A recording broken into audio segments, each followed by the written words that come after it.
Aunt Patty's on the square. Park County's oldest antique mall with 22 years on the southeast corner of the square. We have 25 dealers who take great pride in stocking and maintaining their booths. In 7,500 square feet, you can find almost everything from the smallest penknife to great jewelry, vintage coins, sports cards, dishes like Grandma had, all the way to a large piece of furniture. We're open 7 days a week. Our hours are Monday through Saturday, 10 to 5, and Sunday, noon to 5.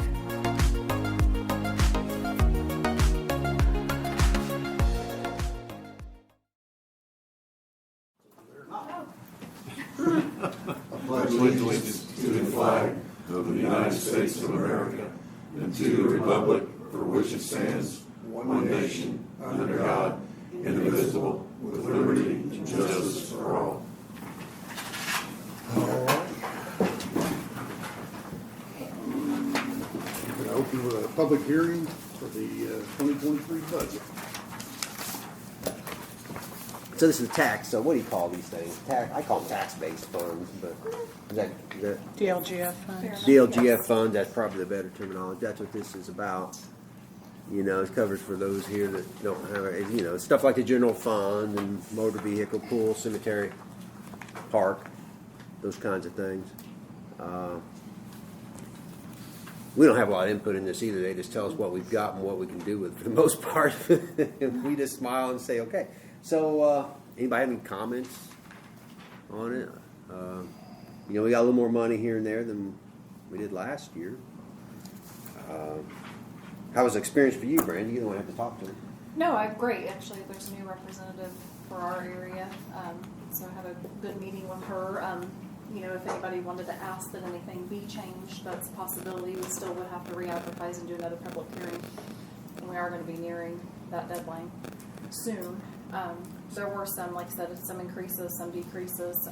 The most important factor I would say would be if you're going to ask for an appropriation, have a plan as to what that money is going to be used for. Right. Because leaving that excess fund in that appropriation is negatively impacting you the following year. So we should always appropriate all we can and have a plan on what to do with it. Absolutely. Probably what we need to do is move that to a rainy day fund, anything that's left over, and that way it doesn't show up. It's tucked away, so you're not losing it. Is that viable? No. You can't transfer it. I mean, you're appropriating that money because you're intending on using it. Well, for example, like So- you requested additional appropriation out of the CCD, the Human Capital Development, for next year. Apparently, that's allowable to use for purchase, possibly of a police vehicle. And we may need to look into our current ordinance for that whenever that What ordinance would was we use established that and for? see if we need to make any adjustments or. But that was something that Brandy did to help with that situation next year. I don't know. That's the only thing that's really unusual that we haven't done in the past. Everything else is pretty much standard. So there's really no way to save money back from those DLGF funds. Yeah, when you're asking for that money and you're asking for it on the appropriation, a lot of times people will just want to encumber leftover funds. But those encumbrances are only for invoices that are going to be coming in after the beginning of the year. Right, It's not, the money still stays in the fund. Yeah. But on paper, you've appropriated it because you've asked for it, intending on using it. Okay. Which So- avoids an additional appropriation by the board and all that paperwork. Or a reduction, you know, either way. But Okay. I move that we. Second. All in favor? Aye. Aye. Well, no public comment on this? Then I move to close the meeting.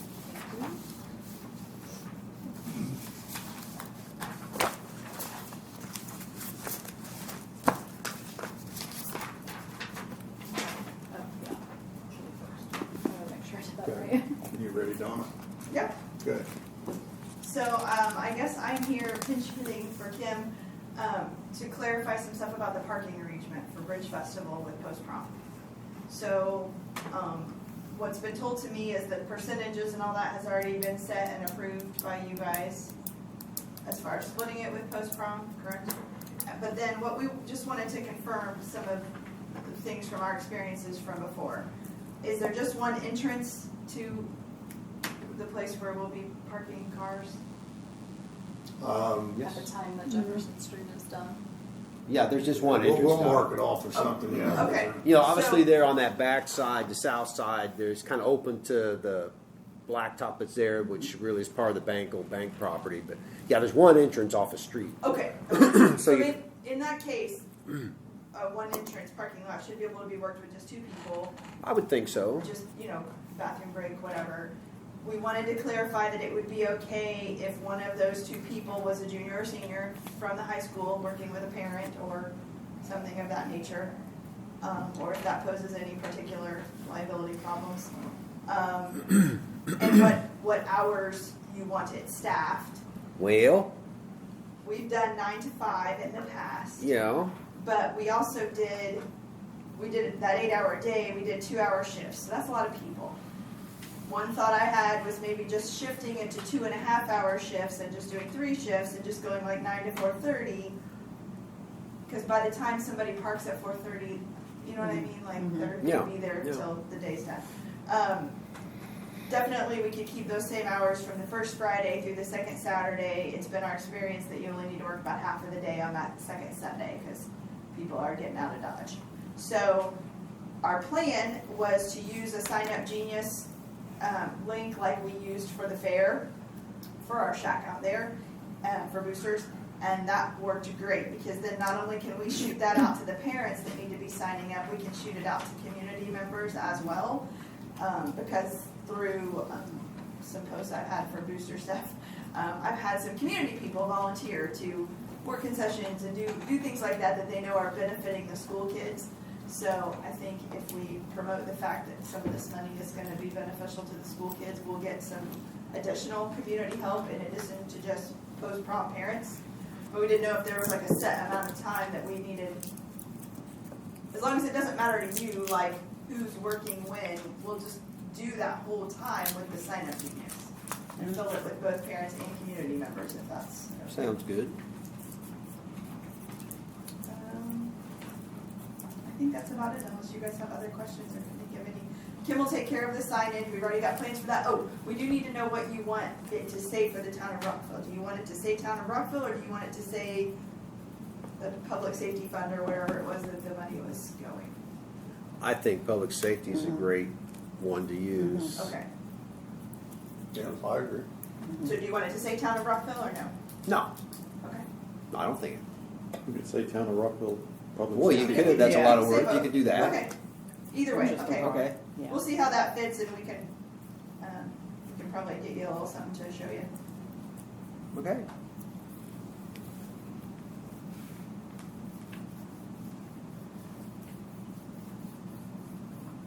And Donna, I think that sign up, that website or that link is great. It worked wonderfully. For And everything. also, the people have to put in an email, Yeah. so that way it generates a reminder Yeah. the day before they're supposed to be working.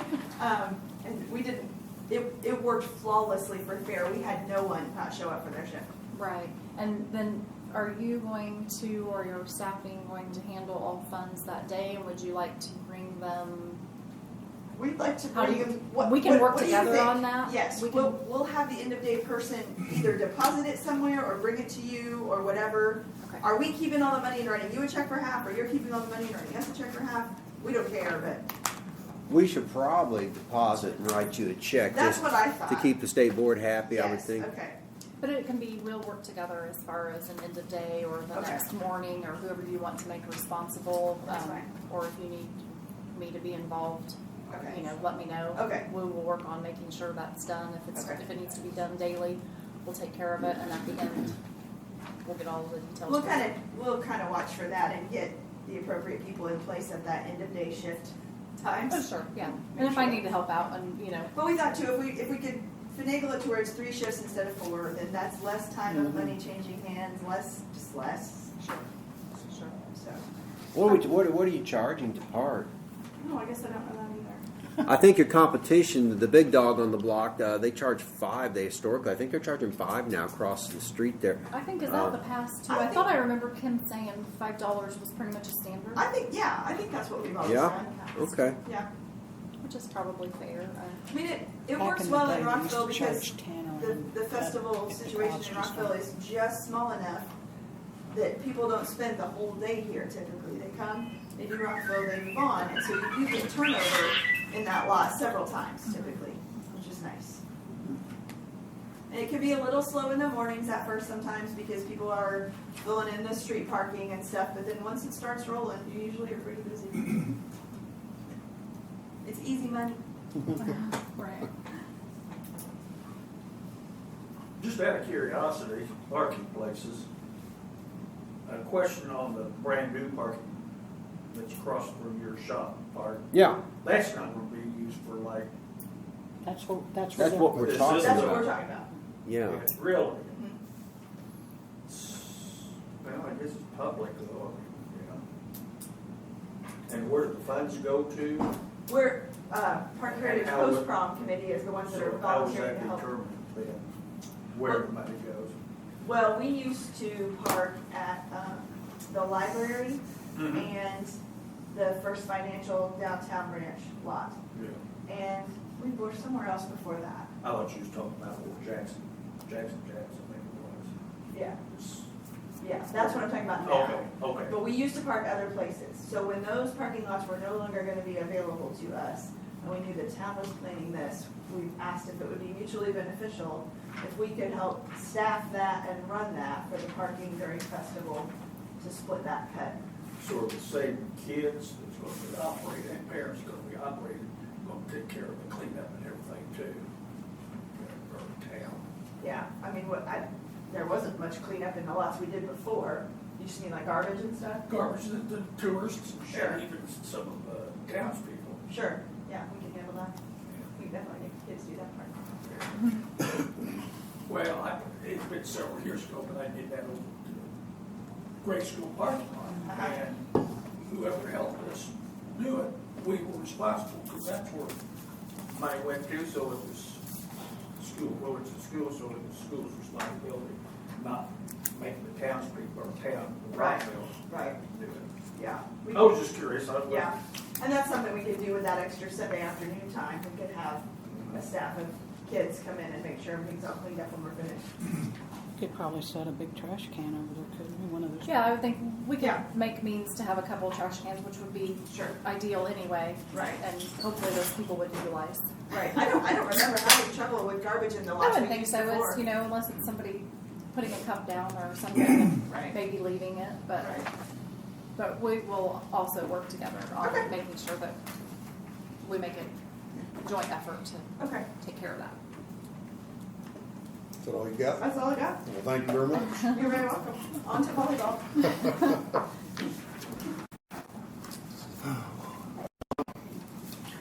Yeah, I would question the ordinance on the manure bags for the office.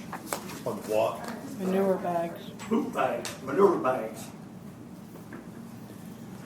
First of all, is it in effect now, or I heard that it was put aside, stopped, or whatever, because of an incident of a family having a problem with the horse almost wrecking the carriage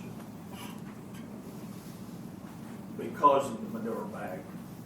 You got anything on that, Bill? And it turned out to be that the manure bag, it was, and I felt sorry for what happened to it, don't get me wrong, but I heard that they let it fill too full and started hitting the horse, that's what caused it. So that's why supposedly the town said, nah, we're not gonna make them use it anymore. Well, no, that's not what happened. I think Okay, that's why I'm here. I'm my gonna get- memory, Bill, help me if I'm wrong, but I believe the issue was they're not licensed vehicles per se. I mean, there's no way to identify. They have a county plate. They that do. They don't display They normally. don't. Okay. Uh, Wasn't that the issue? We didn't know who to write the ticket well, to. the way the ordinance That's is the other written, thing too, yeah. the way the ordinance is written is you have to give them a warning first, I believe, if memory serves me correctly. Okay. You may have, not all of them have ID cards, so if you're writing them a warning and they say their name's John Smith, and the next time you pull them over, they say their name's George Smith, unless you just remember them from the last time you pulled them over, Yeah. it makes it a lot harder to enforce it when you don't know for sure you've got the right person, you don't have the ID and the identifiers to tie them down to. Well, that kind of makes it hard, number one, to pull them over, because number one, how many of those that aren't using mag and have clear all over the roads that you can't catch? So how are you gonna put a stop to them? That's the main issue. And this ordinance, and that's even with parking where they're not supposed to, or there's several ones. I've got the ordinance, and there's several different improper turning. I can't see the speeding.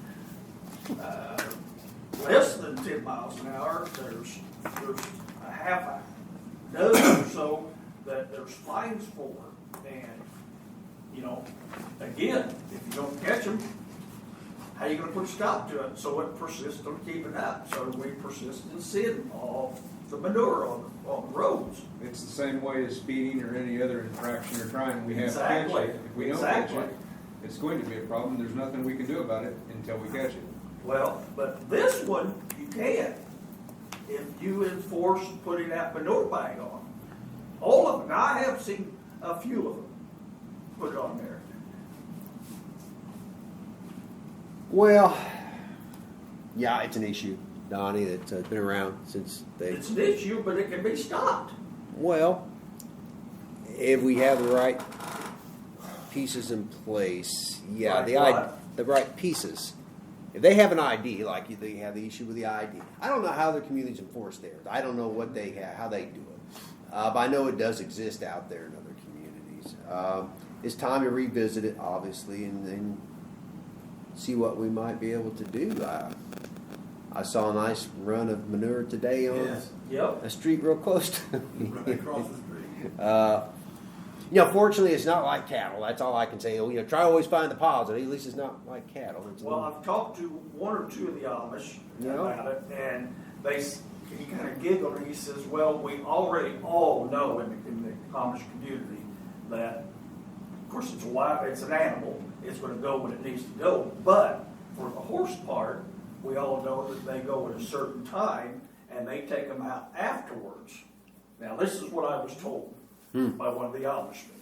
well, It's just like when you get up and take your dog out in the morning, yeah, and they're okay for it, and that's what I'm trying to yeah. get at.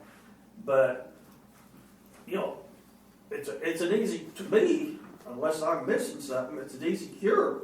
Force them to put the manure bags back on, and it's just like anything else. When they're full, empty it. It's just like us. When we need to fill up with gas, we fill up with gas. Well, I guess I would hope.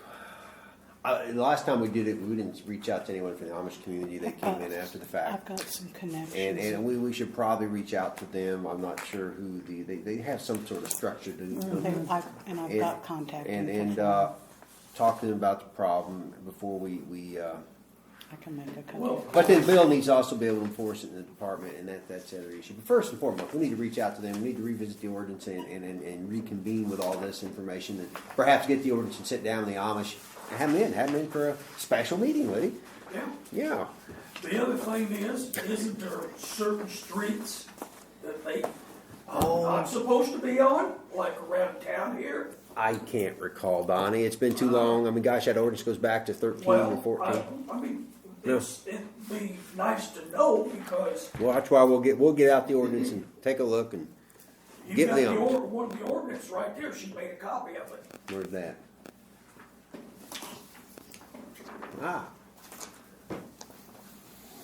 Same one. She copied off the one I got. Was that the full, I didn't take a chance to look at it yet, was that the full ordinance from Now the that I website or don't know. not? That's another reason I'm here to find out if this Okay. is a short version, just what it Where is. did you obtain that? Here, From the office? yeah, right up in front. Okay. Oh, Well, thank it's you. You on made the a copy web, for me, I think. it's on American Legal Publishing, so that's why I didn't know if you had gone on there No, and just no, printed it I off. come up here Because one day sometimes you asking can them, get yeah. pieces. No, I come segments. up here one day asking about it, Okay. and you or somebody got it and made a copy of it. Okay. So I 2013 June. Well, again, we'll Now, the Get to other work on it. thing I've been seeing, that needs to be brought up to them. I've been seeing a lot of them parking handicap. Oh, the Amish? Yep. Huh. Handful of different times within the last month or so. Well, A lot of it's been up here around the square across the street from Precinct Saloon, where you've redone that sidewalk and the bars and stuff. There's a handicap up there. okay. You'll see them park in there, and they'll go up there and visit the stores, of course, which is okay. But and in a way, I can see their point. If you don't have a daggone place for them, they're going to have to. Well, you know, park. it brings up an interesting point, Donnie. We invested a lot of time and effort and still not done money into the parking for downtown Jack and Jack's We lot. It's didn't almost think like, well, about geez, adding. do we need Amish parking somewhere? I mean, seriously, it's an issue. I see them tie up everywhere.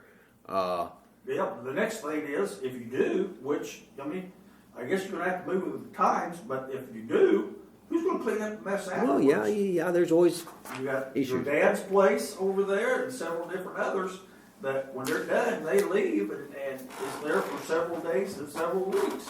Yep. So, you know, it's something that needs to be looked into. And then, especially Well- this time of what we've got going on with the virus and all the colds and flus and everything, we don't need something like that sitting around with. You know. Right. Well, if they had the bags on, there wouldn't be the problem when they're standing there. That would take care of that. The bags would be there to collect the manure as it came out. Well, and that's what I'm saying. That's why I questioned about why can't we get that implemented of putting them on every bag or on every horse. I mean, if I'm sure you guys always have seen all the carriages, they make sure that they have something right here in front of them so they don't have the crap spewed out on their legs and feet. Why can't they put it in bags so it won't spew out in the road so we won't have to drive through it or whatever? Fair's fair. Okay. Well, Is that all you got, Donnie? That's all I got. Okay. We'll So- look into it. How's that? So you're saying it's gonna be tabled?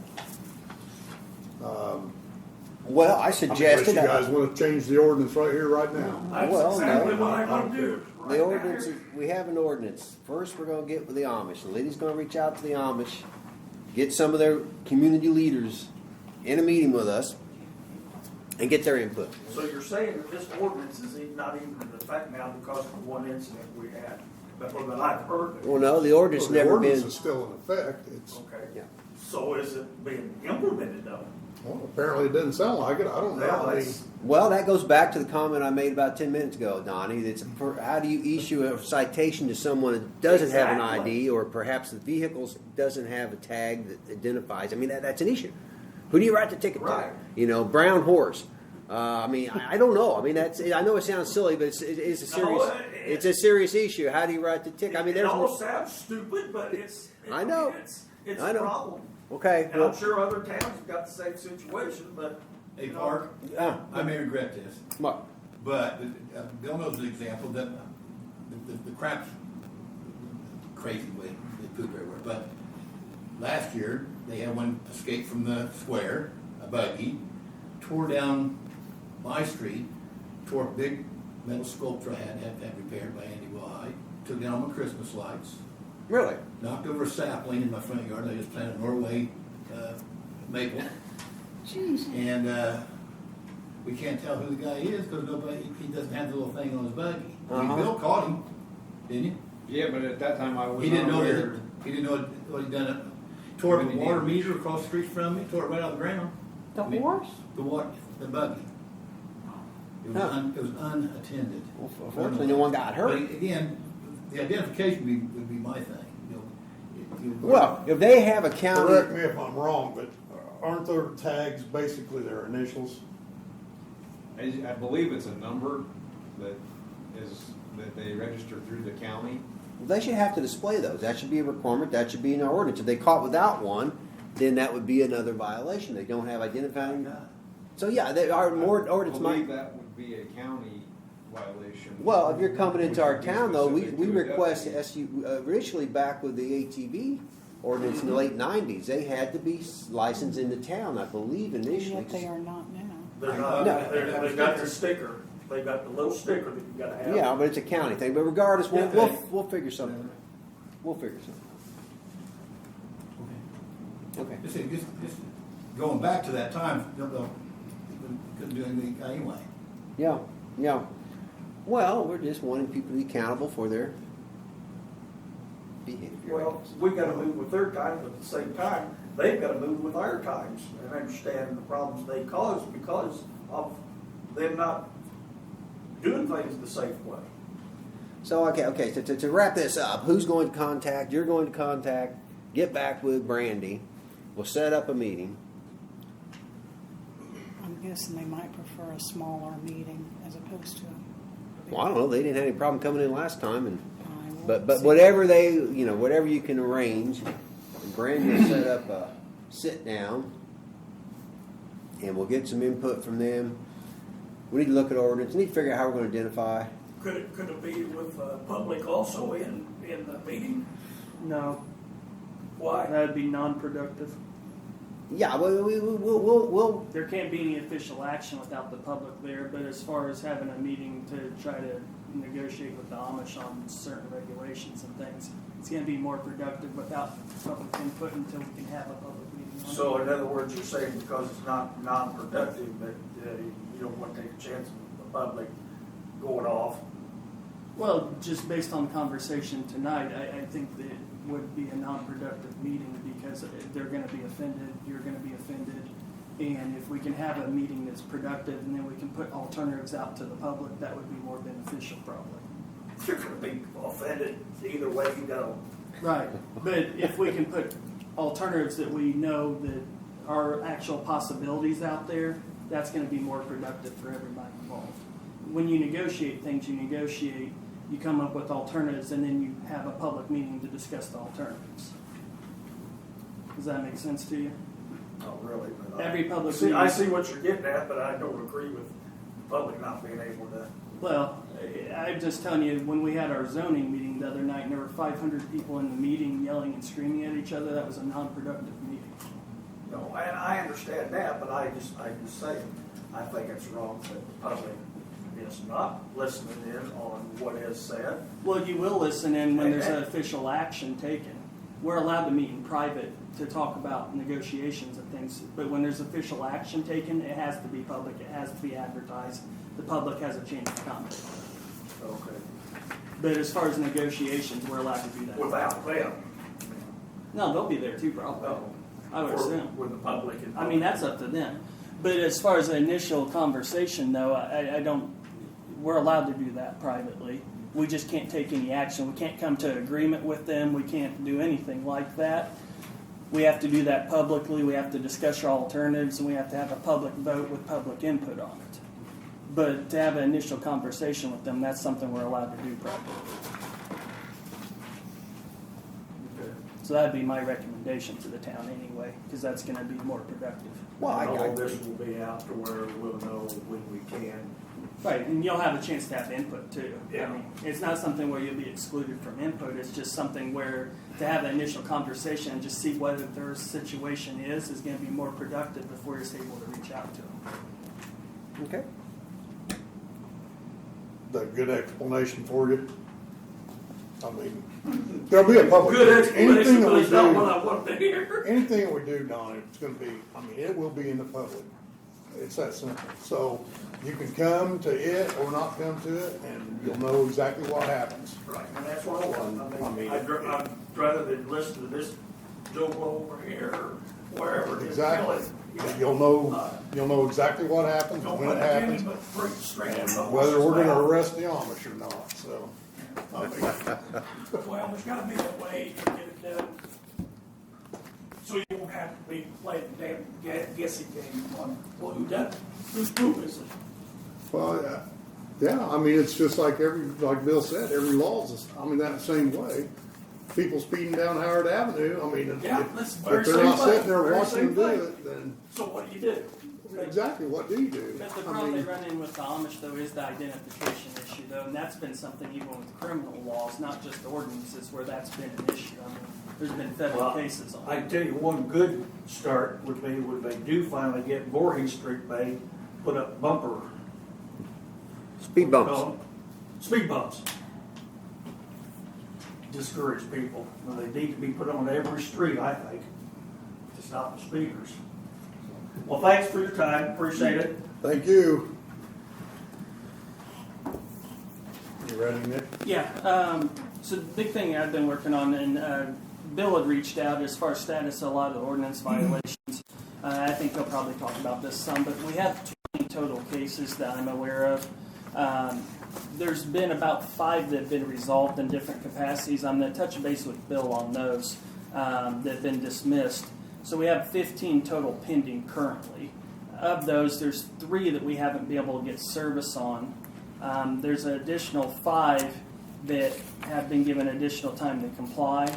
And then the rest are in different stages of pending litigation, whether it's, some have fines of $1,500, others, there's about 3 that we're drafting petitions on, and the others are in various stages of litigation as far as court dates and things like that. But just as an update, you know, the total for the No, it's past yours. year is 20 cases. And that's not counting other things besides the nuisance ordinance. Like, for instance, we have somebody who's burning trash in town, and that's a pending case also. So, but that's something Bill had asked about, and so just to answer the question, that's what's pending so far. And there's a list of them. So, Did we find out have we ever found the ordinance about the boats and trailers? Yes. Okay. That's actually kind of what I was in the email So it reference. seems like they're popping up. There was one that had a boat, 2 trailers. I think Bill's going to address that as far as some clarity from the board, as far as how they want to approach that, which might lead us having to amend that ordinance a little bit to be more specific. That's a older ordinance, I think, from maybe the 90s, 2004. Okay. So we might need to amend that for some more specificity. But there's a couple I may need some updates from the department on too, Bill, that I don't know the status on because they were told to comply and then I never heard anything. So, but anyway, that's internally. It shows 15 pending cases, 5 that have been resolved. So we had court the other day. 2 of them had complied, so I dismissed those cases. There's one that's was continued and given 30 more days to comply, which Bill went out and talked to them and told them what to do. And I indicated to them that they're going to get an additional $1,500 fine if the next court date rolls around and they're not in compliance. They've been fined $1,500 previously, so they have a lien on their property. Wow. But that's one that we've been dealing with for about 4 years, so that's why the lien was as heavy as it was. Again, the intention isn't to be levying fines on people or to be the yard police, but you know, some of these properties have been non-compliant for years, and that's why we've had to do that. So, as far as the appraisals, I'm still waiting on a set of appraisals on town property for 304 Howard Avenue and also the South Jefferson properties. I have one set of appraisals. We're waiting on the second set before the town can do anything. As you recall, the town can't sell property for anything less than the average of 2 appraisals. So that's why that's necessary. But I think we should have that hopefully by the next meeting. So that's my report. Those are the things I have. I got one question, back on the burning, Yeah. and I'm not trying to, not where people can have their fires and stuff, but what is, I mean, we cannot burn trash in the town of Rockville. Trash, right? correct, yes. Okay. Trash being the key word. Firewood, yes. Trash, no. Okay, There's a distinct odor difference. Right. Yeah. yes. So What is the procedure there, Bill? So generally, we go there if we identify that they're burning trash, which is usually pretty readily available just by the color of the smoke. We go there, show up, tell them to put it out. If we continue to go back to that residence, then we'll start writing fines. Okay. well, I my nose has told me it's been going on in certain areas over the past few years, but it's quite often done at night. Do you drive around with your windows? No, it's just you can't ignore that odor. It reminds me of Grandpa's farm back in the '60s and '70s.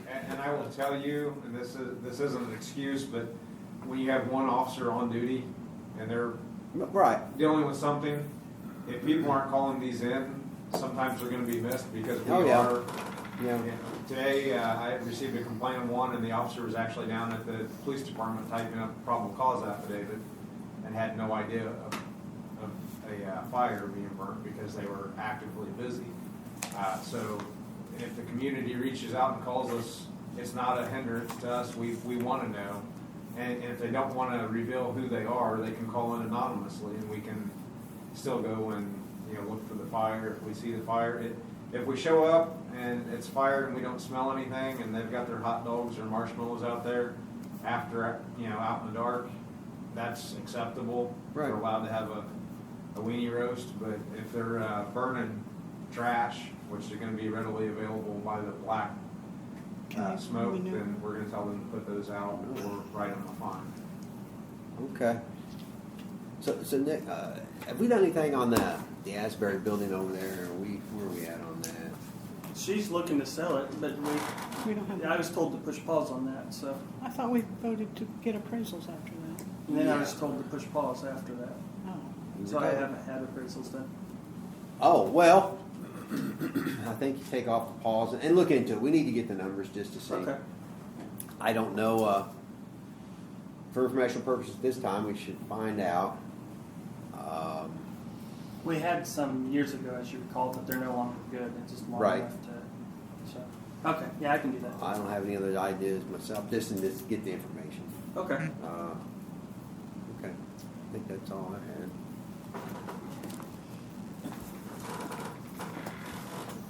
Is that a wrap? I don't have anything else unless you have questions. Anybody got any questions? Let's go, Bill. That's gonna be a long one. This might be a little long. The 2-hour parking, we have not, there's not an hour on the 2-hour parking. We have not currently told people, hey, if you're parked there overnight, we're gonna write you a ticket for parking there for 2 hours. If the board is wanting that enforced in the evening when there's no actual real through traffic, we can do that, but as of right now, we haven't. Kind of looking for direction there. It doesn't appear to be causing any issues. I was also brought up that sometimes when they're having a funeral, that might be over 2 hours.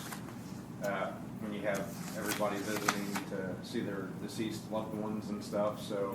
I think Jeff said he felt like 2 hours would cover, because, I mean, they're usually, visitation, they're coming and going, and if they're staying longer, they either usually can park in his parking lot or that overflow. I think 2 hours for the most part is reasonable. I think if you have somebody that just had a lot of loved ones, or, I have seen where, the funeral home's so packed that it takes you 2 hours to get through it.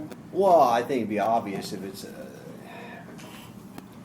someone at a funeral as opposed to someone's there on a consistent basis. If you're paying attention to what cars go to what residence, you would know. I think when we originally passed the ordinance, we meant it to be 24/7. I mean, we didn't discuss any other alternatives. I don't know if we felt we needed to. But I noticed there has been vehicles there in that one section of the street every night. I believe the ordinance is in effect now. It's been 20 or 30 days. I know the boat's no longer there, which was a huge Except it's just issue. been moved to the front. I have no issue with overnight parking other than the fact the buses do run through that particular area we're talking about. So, I mean, buses start in about 7, don't they, or before? Well, they get into town. They start from there. Well, depends on where they're starting from. But yeah, they usually start around 7 o'clock, and they take off and get to town around little. When the school takes up, it used to be right around 8. I mean, I'm not opposed to putting from midnight to whatever, or 11 o'clock to whenever, but I'm not, whatever you guys want to talk about on it. Dave, I think a matter of policy, I think the concern that I would have as far as the policy of the officers enforcing it, is, as I've said a couple times before, you know, the one thing worse than no enforcement is selective enforcement. So if we're gonna enforce the guy who lives in Tafaw's house, we're gonna write him a ticket, but you can't write Mrs. Jones a ticket because he's been at the funeral home for 4 hours. That's a good point. I think it's a problem. Nick might be able to I don't have an answer issue with that either. If you wanna give somebody a ticket that's at a funeral, by all means, do that. that. You're missing the point though, Dave. Well, no, I just said, if you wanna give somebody a ticket that's at a funeral, by all means, give them a ticket. I'm not saying don't give them a ticket or give them a ticket. I'm not gonna get into that game again either. I'm just saying, if you wanna put something out there, we'll put it out there. And, you know, that's not selective enforcement. If you wanna put midnight to 6 a.m., you can park on that damn street, I don't care. Okay, all right. But my point is, I'm not sure what the hump is here, but I guess what I'm saying is that if you're gonna redo the ordinance, you're gonna put up signs, then make sure that it's enforceable by the officers in a fair and equitable manner. I agree. I mean, So maybe what I it's, just said. maybe it's 2-hour parking from 7 a.m. till 6 p.m. Well, Or 8 what do p.m. these people that don't go to work until? I mean, yeah, you get all kinds of what ifs. I mean, the 2-hour, 24/7 was simple. So I guess what I would say is that all law is something where officer discretion plays a role in it. Whether you realize it or not, when an officer comes to the scene of anything that's going on, there are certain things they use their discretion to determine what to do. Mm-hmm. So ordinances are no different than misdemeanors or felonies or anything else. If the officer feels like that the offense warrants being written up, it gets written up. If it doesn't, it doesn't. But that's something where officer discretion is no different than speeding. I can't count how many times I've been pulled over for speeding, and I can count how many times I have been cited for speeding. Okay? Yeah. So it's just one of those things you got to trust your officers to have the right discretion to apply the law or not apply the law. If they're a repeat offender and they do it on a regular basis, maybe that's somewhere where you cite them. Whereas if it's a one-time event, maybe you give them a warning or you see how long they stay there. Right. That's something you got to trust your experienced officers to do, and we have some experienced officers. So I guess that would be my 2 cents, is that you can't make a black letter law where it's just 100% this is what's going to happen, because I can tell you there's going to be some gray area in there where you're going to say, oh, wow, do we really want to cite under those circumstances? Right. So that's where your officers, they kind of come into, that territory. I mean, if the law was if you're found in a home and somebody's dead, you're automatically guilty of murder. I mean, I know that's extreme, but you have to be able to account for things that are unforeseen. Mm-hmm. And the only way to do that is to trust your officer to apply the law, in my opinion. So does somebody want to make a motion on 2-hour parking for 24 hours a day? So Well, that's what it is now, true. Then why are we talking isn't about it? Because So he I asked guess for I think what he's clarification. wanting to hear is to use your discretion. Is that what you're wanting to hear? Basically, yes, just. For the most part, it's not been an issue since the major issue was moved. But the major issue is part of construction right now, and when construction's over, we have an ordinance that says you can't park a trailer or a camper in your front yard or your side yard. Well, that's a different ordinance. I don't know what that's got to do with construction. Oh, okay. Well, They were I do yeah. because of that particular. Okay. Well, that's another issue we have that's been growing. Yes. Darn it, people get these toys and Don't have anywhere to put them. put them. Yeah. Which is my next thing on the Yes, list. she's kind of opening up, helping to segue into that. But yeah, I mean, originally the ordinance is 2-hour parking, 24 hours a day. That's its intent, and we would like you to enforce it with your discretion. Okay. We start making all this other stuff. You're just going to make it more difficult for you guys, and it's just we'll just keep it like it is. So the ordinance on the campers doesn't clearly state Time frame. a time frame as far as what is unreasonable. Nick, we talked, and he believes, I believe, 30 days. That was just a number I threw out there. I mean, that's clear you're using it as storage. You're not using it as recreational. But it could be less than that. I mean, it could be 10 days. It could be a week. That's really something you guys need to weigh in on more than me. And again, passed one on the way here. I think with the It's gotta carpet discretion, out. if somebody says they're taking care of a sick relative, if they have to be there for a couple of weeks, if they're isolating, I mean, some people still do, if they're doing that, then yeah, you guys can have some discretion. I would think 2 weeks would be plenty. Yeah, Well, I there's mean, two- we also have a RV park right here in town. We Yeah. have the fairgrounds. Yeah.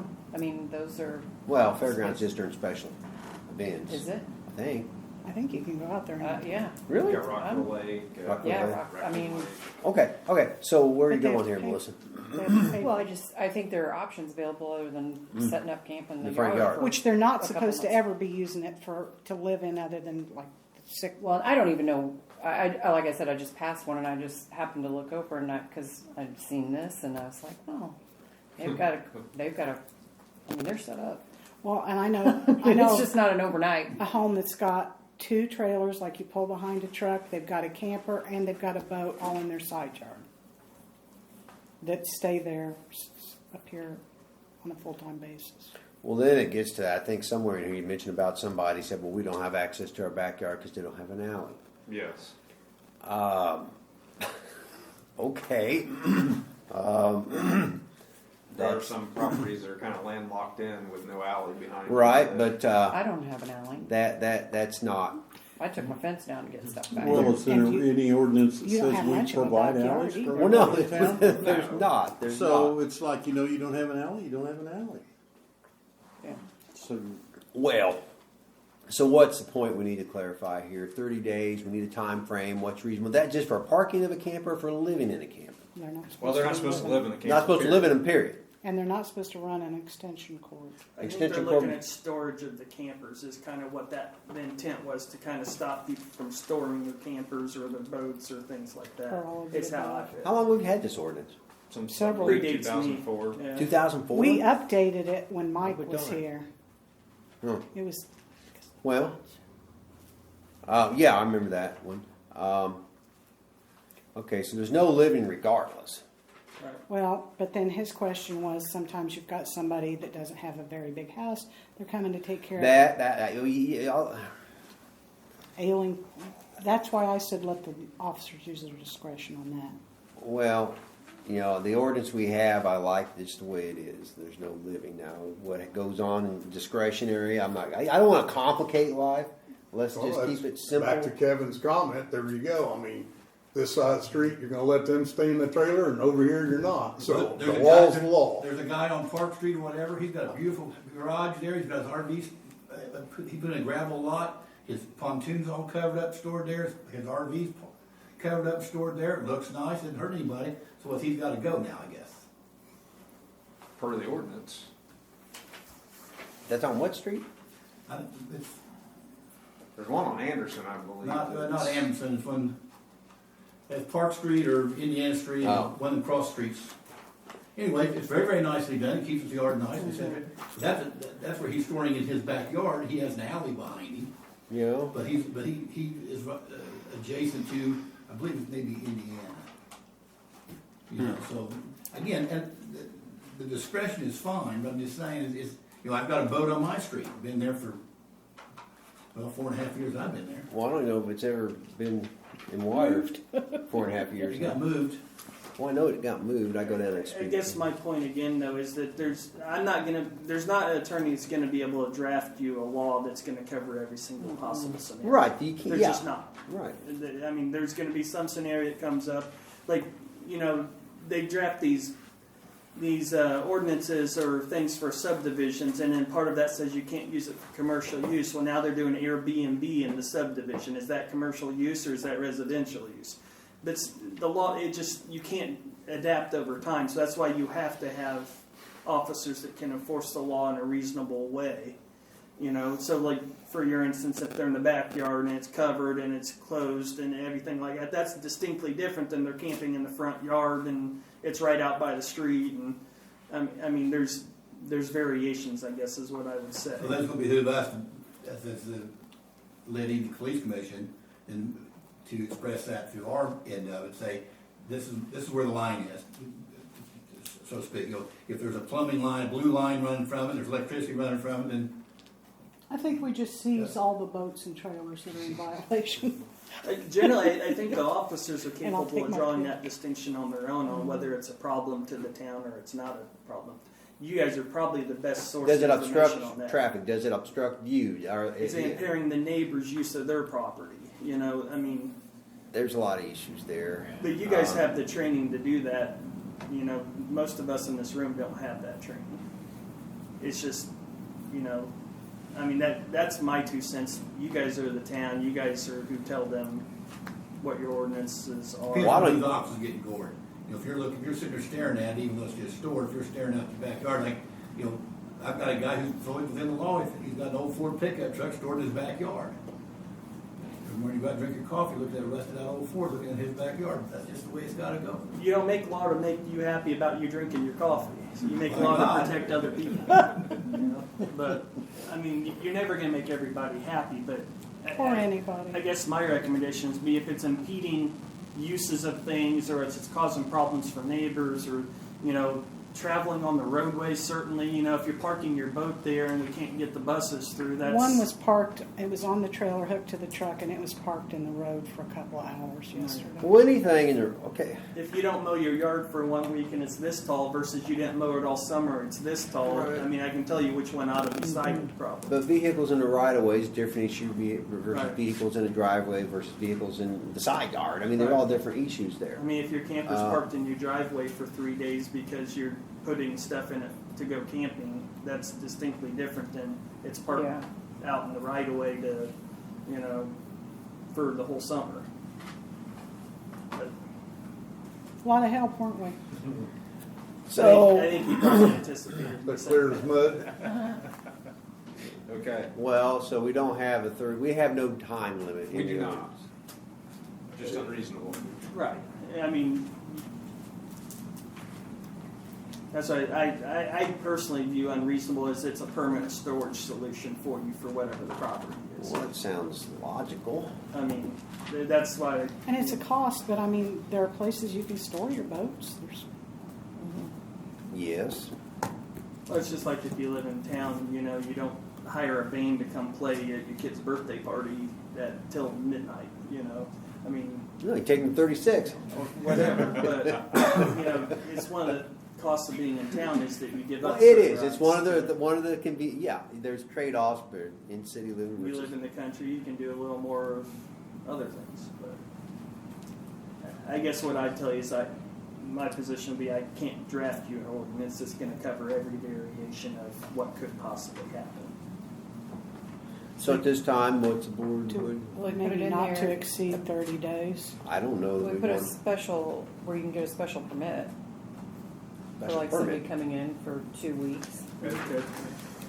I mentioned that in an email, that that might also be a way to generate more income is if you want to, camp here to visit your family you're coming from out of state or something. You have a permit where you can stay in driveway or backyard or whatever and camp there for the 2 weeks. Yeah, 2 weeks would be plenty for I that. would And I think wouldn't so. want it to be, a minimal expense, maybe $25. I don't know. That's It's $25 a night to camp anywhere. no. I'm just saying the camping idea in general. I don't camp. I Keep mean, it the Holiday Inn. we have other. I suggest if you want to camp, you should go to camp. Well, yeah, that's what they're made for. We have hotels, B&Bs. We have all kinds of options. It's just another thing to. I like the ordinance the way it is. Use discretion when necessary. If it's causing problems, if there's complaints, you investigate. Gosh, we just are going round and round and getting nowhere. I know we're doing pretty good at that, aren't we? Moving on. Okay. I guess I'd say Why is this? if the You officer guys can do whatever you thinks want. it's I'm a just telling you problem- what I think. It looks like it's being open. Right. Knock on the door. Right. That's what we hired him I mean, Yep. you guys are a better source of that than we are. Okay. So Randy left and went to Montezuma. He had a vest that was fitted for him. The prosecutor has purchased us 3 vests. The prosecutor wanted to make sure that everybody knew this is not his requirement. requirement, but I think it would show goodwill. I will make a motion that we give Randy the vest that he had here. I second. Was Do that you not want what to give that to Randy, or do you want to give that to the to the town Montezuma To the Montezuma, Police yeah. Department? Sorry. All in favor? Right. Alright. Okay. We received a $1,000 grant from the Community Foundation for gun safes, for evidence, and for our additional firearms, so that if there were a fire, and we're not going to be shelling out a lot of extra money to buy new guns, and some of those rifles that we take into possession from people are very high dollar. So we're asking for an additional $361 to buy 2 safes. We've got 1,000 from the Community Foundation, but an additional 361 will give us a safe for evidence and a safe for the PD. I will make that motion. A second. All in favor? Aye. Alright. I've got a laundry list of items that we need. A right and a left-handed taser holster. Sometimes just through wear and tear, they're plastic, they break. And that should be approximately $79 for the 2. I priced these on Amazon. Sometimes waiting a week or 2 after that, the price does fluctuate a little bit, but at the time that I looked at it, it was $79 for both of them total. There's 2 Black Hawk jacket slots, which actually makes your taser holster come out a little bit further off of your hip so that it is more ergonomically correct for the officer. And that's a total of $48. The thermal paper is for our printers and our squad cars, so that when we're writing citations, ordinance violations, whatever, we can print those off. And that $47, that's for a 6-pack. C batteries from Ace Hardware, we need those for our crossing guard, so that they're not getting ran over. The CR 123s, we have those for lots of different things. Our remotes, we have a remote for our camera in our cars. Or no, I'm sorry, the CR 123s are for the flashlights. This 2032s are for the remotes. Our monitors are very old. We've had our monitors forever. We'd like to get 3 new monitors. I priced those at $660 on Amazon. I did not check with Randy. If you would rather me go through Randy Cleaver. I think we don't pay tax for either of them. It might be worth just checking with him. Okay. There is a 16 terabyte hard drive on here. That would be to store all the evidence off of the car cameras, so that we can put those in storage and not have those get, because if we don't, they just get deleted, because they just keep copying over. The other option would be just to buy a bunch of those cards and just save the cards. And Terabytes, that was $364. Kydex screws, those are screws that you use to hold your taser holsters and your firearm holsters and stuff together. Sometimes those things come loose and you lose them, and it would be nice to have a few extra on hand, so that when you do lose them, you can put the equipment back together. $17. Impound stickers, we've been putting a lot of impound stickers out, so we actually need some more impound stickers. And through the website where we got them the first time, I priced them. They were $152. Then we have rifle hand guards, 1 rail, 2 grips, enhanced trigger guards. The enhanced trigger guards actually make it to where, when you're, especially during wintertime, you have that enhanced trigger guard, so that when you have your gloves on, you can actually fit your finger through your rifle and fire it if need be, instead of having to rip your glove off and fire and probably get shot in the process of trying to get your glove off. Make a motion to approve purchases. Second. Second? All in favor? Aye. The cameras at the park, there's 4 that are operational. I got those set up a couple months ago. 2 are intermittent, and 2 just aren't working at all. How come the ones are intermittent? So they are just in range. Uh-huh. And I talked with Randy Cleaver, and we both agree that we have a box here that was going to be used here, but we're going to be moving, and there's already camera systems there. We believe if we took that box down there, as well as the box that we have, we could spread them apart, and the antennas would be close enough Okay. together that they could have a better spread to Makes sense. get more cameras. Then do we, the ones with no power, do we need? I've talked with Brett? Brett, and he's, I think, gonna look into that. There's only 2 on a pole behind the pool. They've hooked it up. I don't know why they're not working, but Okay. I know they had a lot of work that they were doing when I approached him about it, so. Thank you. Hand sanitizer. I forwarded it. I got contacted by them. I forwarded it up to Nick, and looks like we're gonna have to pay that hand sanitizer. Somebody's gonna have to pay it. I mean, Right. Okay, Yeah. So what was handed out or the total bill? All of so it? they're not expired. We looked at them, and also there was a policy on it that said if you had any problems with the orders or if you wanted to return them, you had to do it by, I think it was like August 31st of the year we purchased them or something like that, which clearly passed also. So we don't have a legal leg to stand on to not pay them. So I mean, they're I gonna thought have they to were be paid. purchased, part were purchased in December and part in January. But it was like, All in. it was a what recent I- date that was the expiration date on it. But anyway, we didn't meet our Depends time on what frame invoice on- you look at. We didn't meet our time frame on issuing an objection to it. Gotcha. So, Pay the bill? We Kinda don't need a is what it is motion, at we this don't need a point. motion, but I mean, Right. I can get a new invoice on the claims for the next meeting, and then I can reach out to them. They would appreciate a call. Yeah, and I let think them they're know. probably gonna call me tomorrow. Okay. Okay. And if they can go ahead and issue, I know they've sent an invoice, which I still have, but if they want to send me something or you can forward me an email, I'll put them with our claims that'll be approved at the next Which I meeting. don't even think sanitizer expires. Yeah, it takes a while to think. Yeah, so we're basically gonna pay this needed, right? That's the consensus here? Well, we're Well, gonna we pay still it. have the Whether or material. not we eat, it's up to another discussion, I suppose. I'd say pay it, move on, and let the dead dog lie. But Timing is Just one of five. everything. I'm sorry. I said timing is everything. It's too No, bad we what didn't- time? I mean, it's invoiced to us, Oh, I know. so. You made a motion. Did you Well, not? He didn't I mean, need it's a an motion. invoice, we don't need a motion to, Oh, it's, I mean, it's invoiced to us, okay. but it's not expired, correct?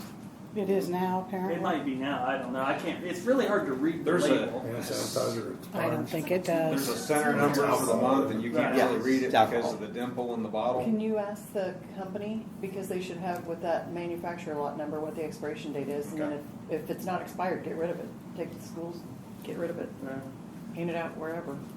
Yeah. Cover Bridge Fest, get rid of it. At least we can use it. The crossing guard. Yes, crossing guard. I've had one application. That person has prior felony drug convictions. Mm-hmm. None of that going around. Pass.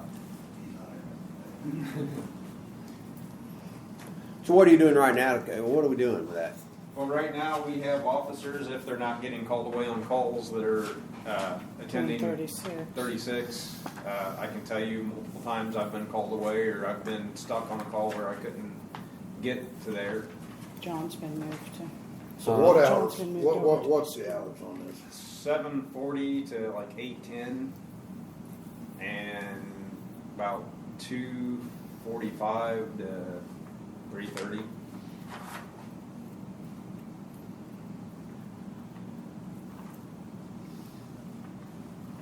Any suggestions, Jeff? You got anybody we could use for a little bit, or?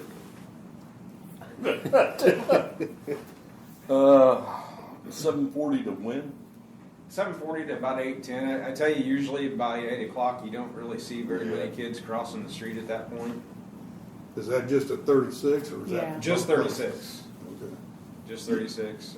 And usually, and I don't know what the board's feeling is, but the grade school kids at about 3:50 or 2:55 to 3 o'clock, they're done. From that point on, you'll have a handful of Older High kids. school. older kids, high school, middle school kids that are walking around town all by themselves most of the time anyway.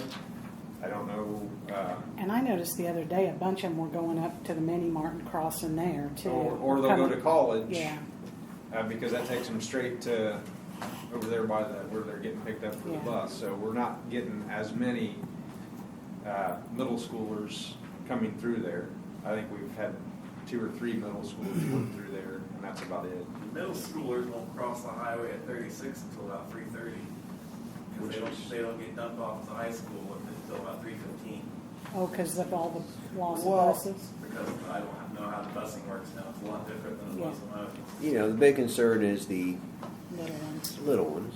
So what time does school actually start and end? 8:05 and is it still 8:15? They're getting out earlier, so I don't know if they're starting earlier. 2:55 I know is let out for the grade school, but I think the grade school and the high school, okay. But So it's both like of them are 3 years. basically 3 o'clock. And at what time in the morning do they start? School, I think it's 8:15. 8:15. Time, start time. I think most of the kids are at the grade school by 8:10 because usually our SRO officer is done directing traffic by about 8:10. Usually if anybody's there after 8:10, they're running late. And this is at 36 and 36 there at the Shade crossing, alleys. Shadelands, not a Shadeland, that alley there. that alley there. Yeah. What, Do you have a high school senior that's interested in law enforcement that would? I don't know, we're not in the high school anymore. what's it, what, what's Did they it? not? Did you guys not get moved back? We've still got to meet with Mr. Schimpf and discuss what they want to do from this point on. Okay. Are you still advertising or looking? Or It's still, it's on, did you put it on the town website? Well, it's been advertised socially again, but we're just not getting any. Any interest? back. I did It's have- very minimal hours. I mean, a few Kevin? very minimal pay. Not a whole lot of people that would work into their schedule. I did have one that could make evenings but couldn't make half the mornings, which isn't really, it's kind of So putting us what about does it pay? I mean, is 38. it just like a Was it weekly three, X amount of 3 dollars? something. 3,600 a year? John, Yeah, because it's like yeah. What does it pay? 200. 200? Pay period, every 2-week pay period? yeah. Yeah, it's like, what do you say, 3,600, 36. 3,600. The total 7,200 the budget for last year, so 36 each location. Yeah, very, very part-time. You said about 315 to 340? In the afternoon. 240. No, it'd be by 250. 225. Taking my kids to 345, 325. Taking my kids to school. They're dropping my kids off every morning. Well, what are you thinking, Jeff? You got anybody could do any good there? Yeah, let me think. Keep advertising.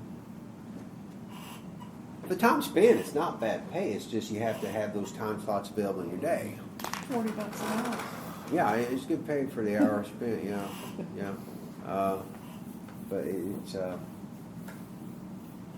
unusual schedule. Okay, Bill, where you at now? So I, Yeah, Mandy do it. That's what I was I thinking. offered to help. I, When I could. Jeff could do it in the morning and Mandy could do it in the Is that one afternoon. of those deals where you get a bunch of kids, you got the little stop arms and everything, you get out and actually stop them on 36? yes. And we've got the vest and the stop sign and the code. I knew I wasn't around when the utility department did that, but I recall when I was traveling to the elementary school that the utility department covered that, and I don't know if they rotated, they just had a rotating basis, or if a lucky one think just it was- decided they wanted to do it. Well, I think back then they got paid extra to do it because it was starting before they come to work. That your hours have changed, yeah. So the hours have changed. I know Alan did it a lot. Yeah, I remember seeing him. I have marked 3 properties, 310 Howard Avenue. 310 has expressed that they were planning on trying to sell that property. Is that the one on the corner?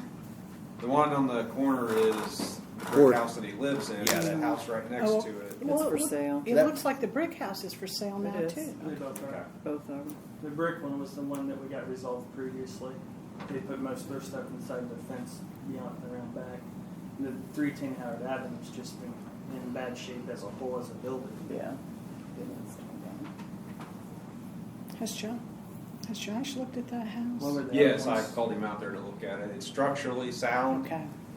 It doesn't look, I mean, it It needs a lot of doesn't look makeup. it, but it is. Okay. But it's structurally sound. I Big actually, gap there in the front facing the end of but there's a foundation behind that. Ah. So that's just like a facade. Oh, okay. And then there's some stairs. I don't know if you've seen Yeah, those. That they're kind if of you go up separate. and grab them, and they're not moving. They look like they're going to fall in at any minute. Yeah. But when you go up and grab them, Are they they're still solid. attached? I thought they were not even attached. They're attached and solid. Okay. Josh actually climbed the stairs. so. Okay. He's a braver soul than me. 1003 Somerset Drive. I wrote that one up, and they've done a lot of work to that. Where is Somerset? I think they were trying to run a flower place there where they were growing flowers to go sell at like the market and stuff, Where and is has Somerset? gotten rid of most of that stuff. Chevrolet garage. Oh, okay. And then 401 Leatherwood Alley. I'm still trying to reach them. I've gone there and wrote the property up, and I've put a lot of stickers on their vehicles and trailers.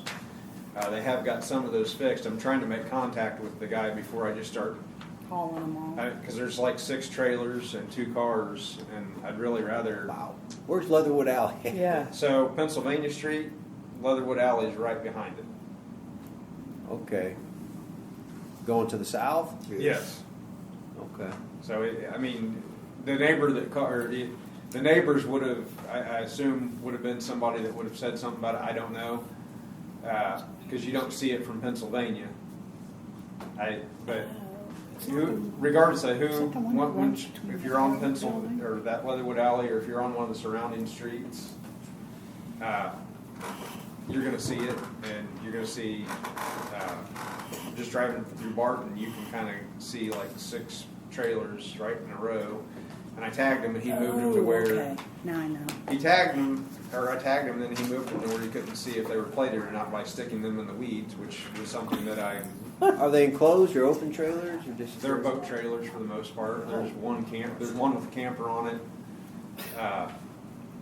There's one car with false plates, another car with no plates. But that's So he did, like I said, they did get 2 of the vehicles plated, maybe 3. I've not seen the 3rd vehicle because wasn't there when I went by there the next couple times. But I'm trying to make contact with him before I just start impounding everything he owns.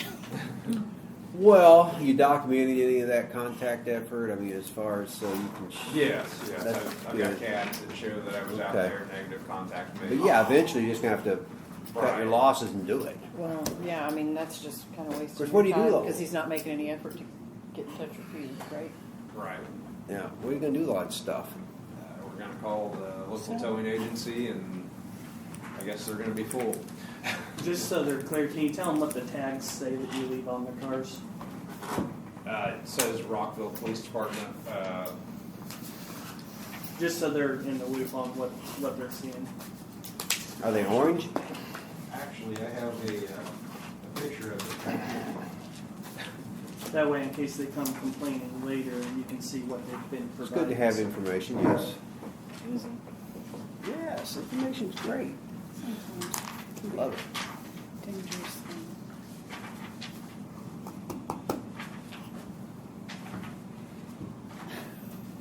Haircut. I didn't get my nap either. Here we go. So Oh, here we go. that orange sticker right there is what we put on there. Rockville Police Department warning. And I'm not quoting it word for word, but it's going to have like the VIN number on it, and it's How- going to be towed within 72 These hours. vehicles How big considered is it? abandoned and may be impounded if it's not removed Like- within.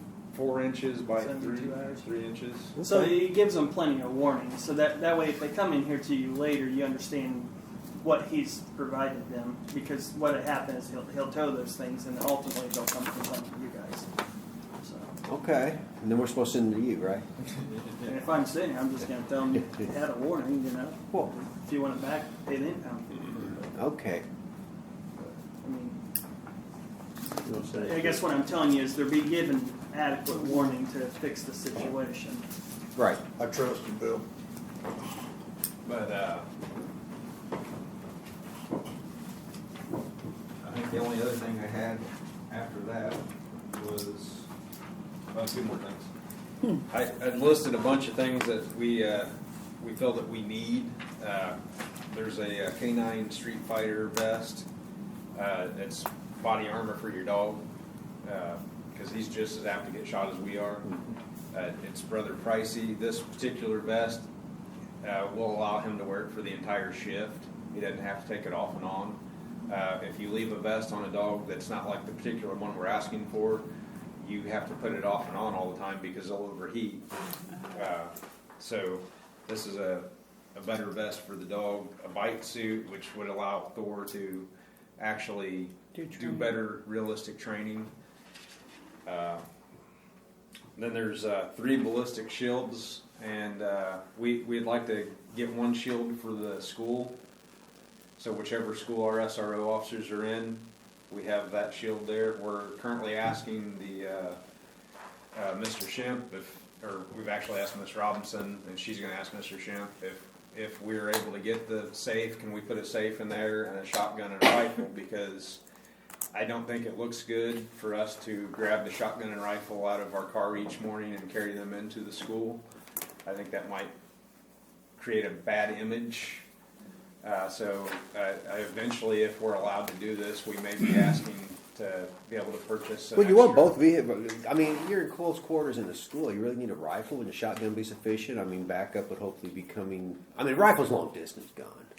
Right. Would you rather shoot them when they're far away than up? Well, if they're in school, they're already close. I'd rather have a shotgun any day than a rifle. I'm just thinking out loud. So there are certain instances where you would want a rifle. There are certain instances where you're going to want a shotgun. Okay. You know, I get where you're coming from. Penetration through a wall would be better than a rifle, I suppose. Maybe. So if the active shooter shows up and they have a shield or body armor, okay, I would rather have the rifle. Okay, I see your point. Yeah. Okay, makes sense. But yeah, so I don't know. Gun safe in the school. It would be. We've talked to Miss Bonomo, and we were looking at possibly with the superintendent's blessing, putting that somewhere where we could have it behind a couple locked doors, so that way no students would have access to it.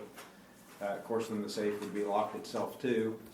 I know that's a gray area, but at the end of the day, if I'm there to protect the school, I'm not running out to my car to grab my shotgun and my rifle out of my car. Right. My assumption would be the school board would want to be involved in that, wouldn't they? I mean, that would be my assumption. Has this been done in other schools? I mean, this is a trend that's going on out there. I know in Texas, this is definitely one of those they're doing in Texas right now. They're talking about putting ARs in every school. Oh. Well, interesting. Okay, where were we? So we're talking about ballistic shield. What's the Dayton armor plates? That's a lot of money. So the Dayton armor plates are plates that you can put with our. We have the active shooter kits, which are all expired, and those are for like rifle round plates. Whereas like the body armor that you see us wear every day, that's soft body armor. We get out and we get shot at from a car or something. If we show up to an active shooter situation, we'd rather throw that armor in, which is rifle rated, so that way we have a little bit more protection for ourselves if we're getting shot at with a rifle versus getting shot at. Well, those plates, you wouldn't wear them 24 or your whole shift, would you? So those plates are actually light enough that you could actually wear those the whole entire shift. They're maybe 2 pounds per plate. They're real thin. Well, how many does that include for 19,000? 380. So that was. I want to say that was around 20. Okay. And that would be, and that, like I said, these are things that we can apply for grants with and stuff. Right. Well, what's the top priority on your list here? I mean, all this, some of this we're going to have to. I mean, ballistic helmets. What's that? Hey, That's what. what's the For the bigger grants, what's the time period? Is it every 6 months at the foundation, or? I don't think there's a time limit on bigger grants. It's just I mean, they make the decisions on them. They're not like the weekly ones. they just when you apply, they put it on the next cycle as far as meetings. The grants committee, whenever Okay. they meet next. I think they meet like every 90 days or so, Oh, okay. every 3 months. Maybe that would be a good one. The armor plates maybe would be a good one to see if you could get something. They'll meet again, I think, in October. And we currently already have, if the board is, wants us to, we've currently already looked at possibly having some grants that we can apply for to get some of these, but we wanted the board to say, apply for them. We don't want any ill will or negativity. Right. Grants are good. So we're certainly not having a problem with writing or requesting grants. I don't think anybody has an issue with that. But none of these items are like need to have to replace anything that's out of compliance currently.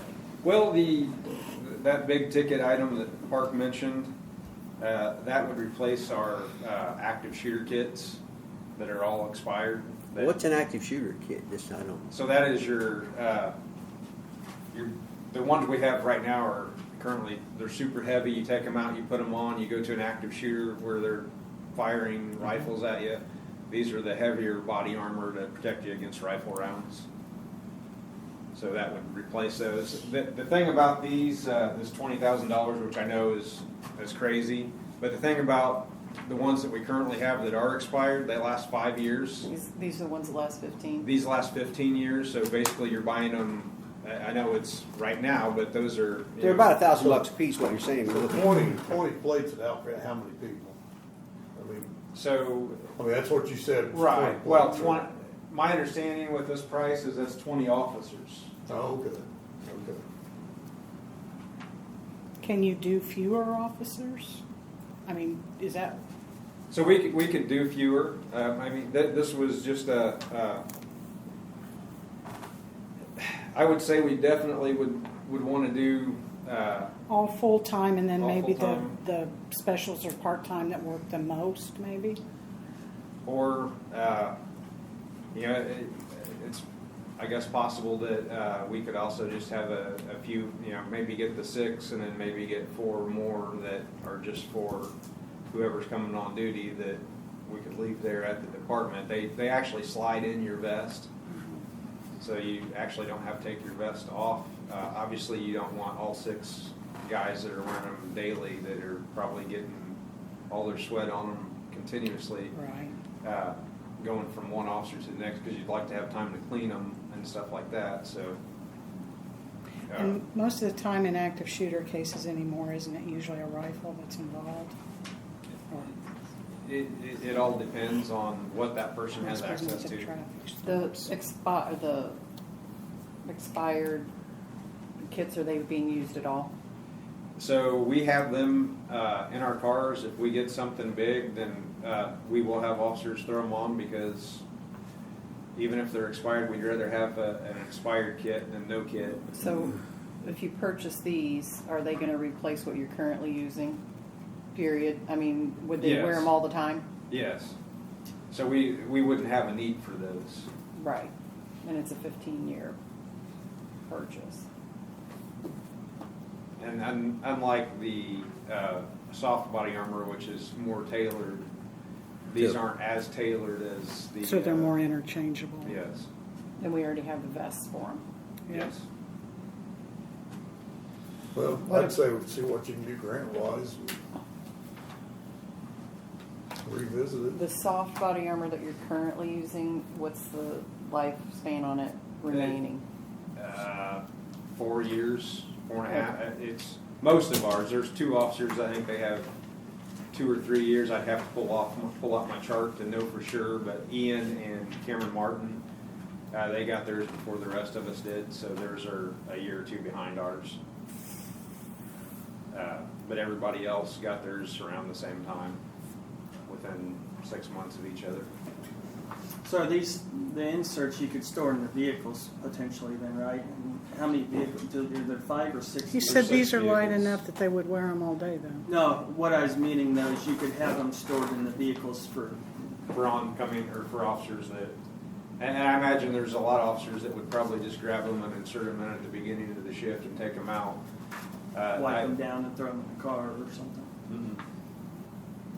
You guys feel less safe with the expired kids in your trunk? Do you feel safety compromised if you would have to turn into an expired kid?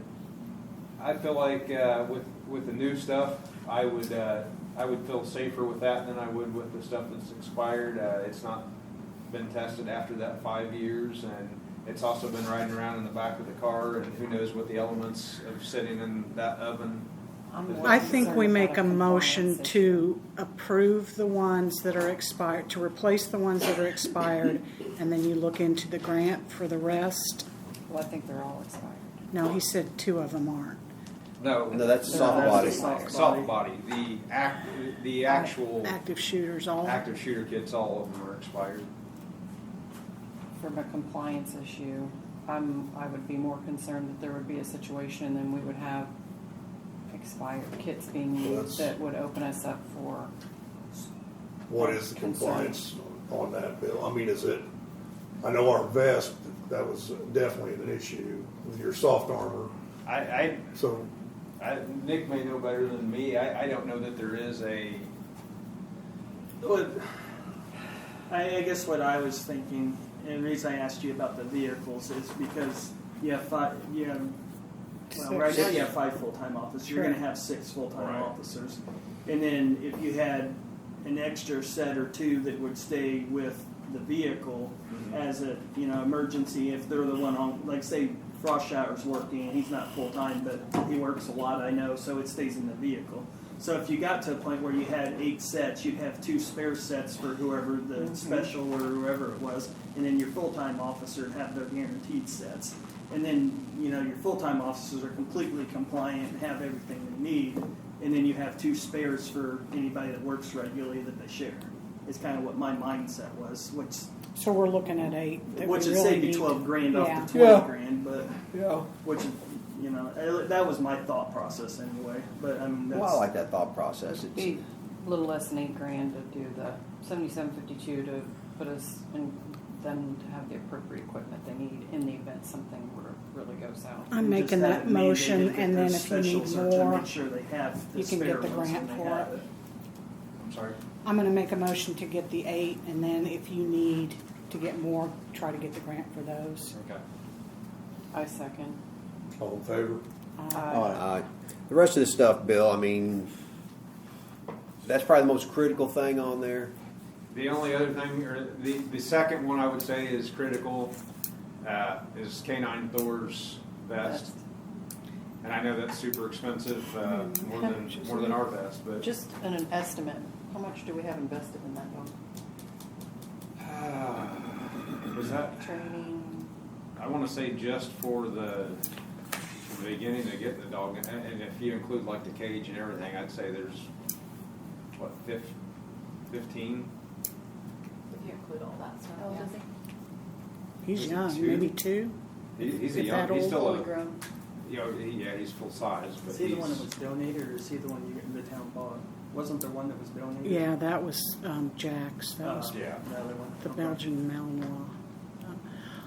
I think, again, they do those weekly grants for $1,000, and then we'd just be looking at the $500.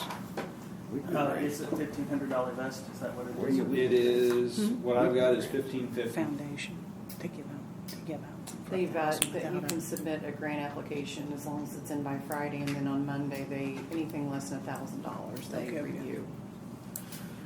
Well, okay. So, Because there's probably, I'm guessing there might even be a back order, or it might take a while to get it. Or do you know? that I'm not for sure. I know. I'm sure they probably make a bunch of them because German Shepherds are generally pretty much the same size.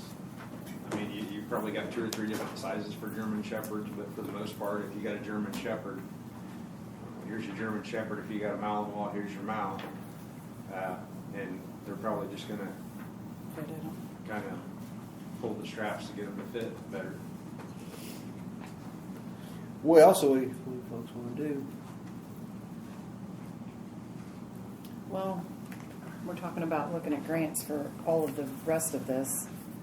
Right. That's going to be a big purchase. instead of nickel and diming the community foundation?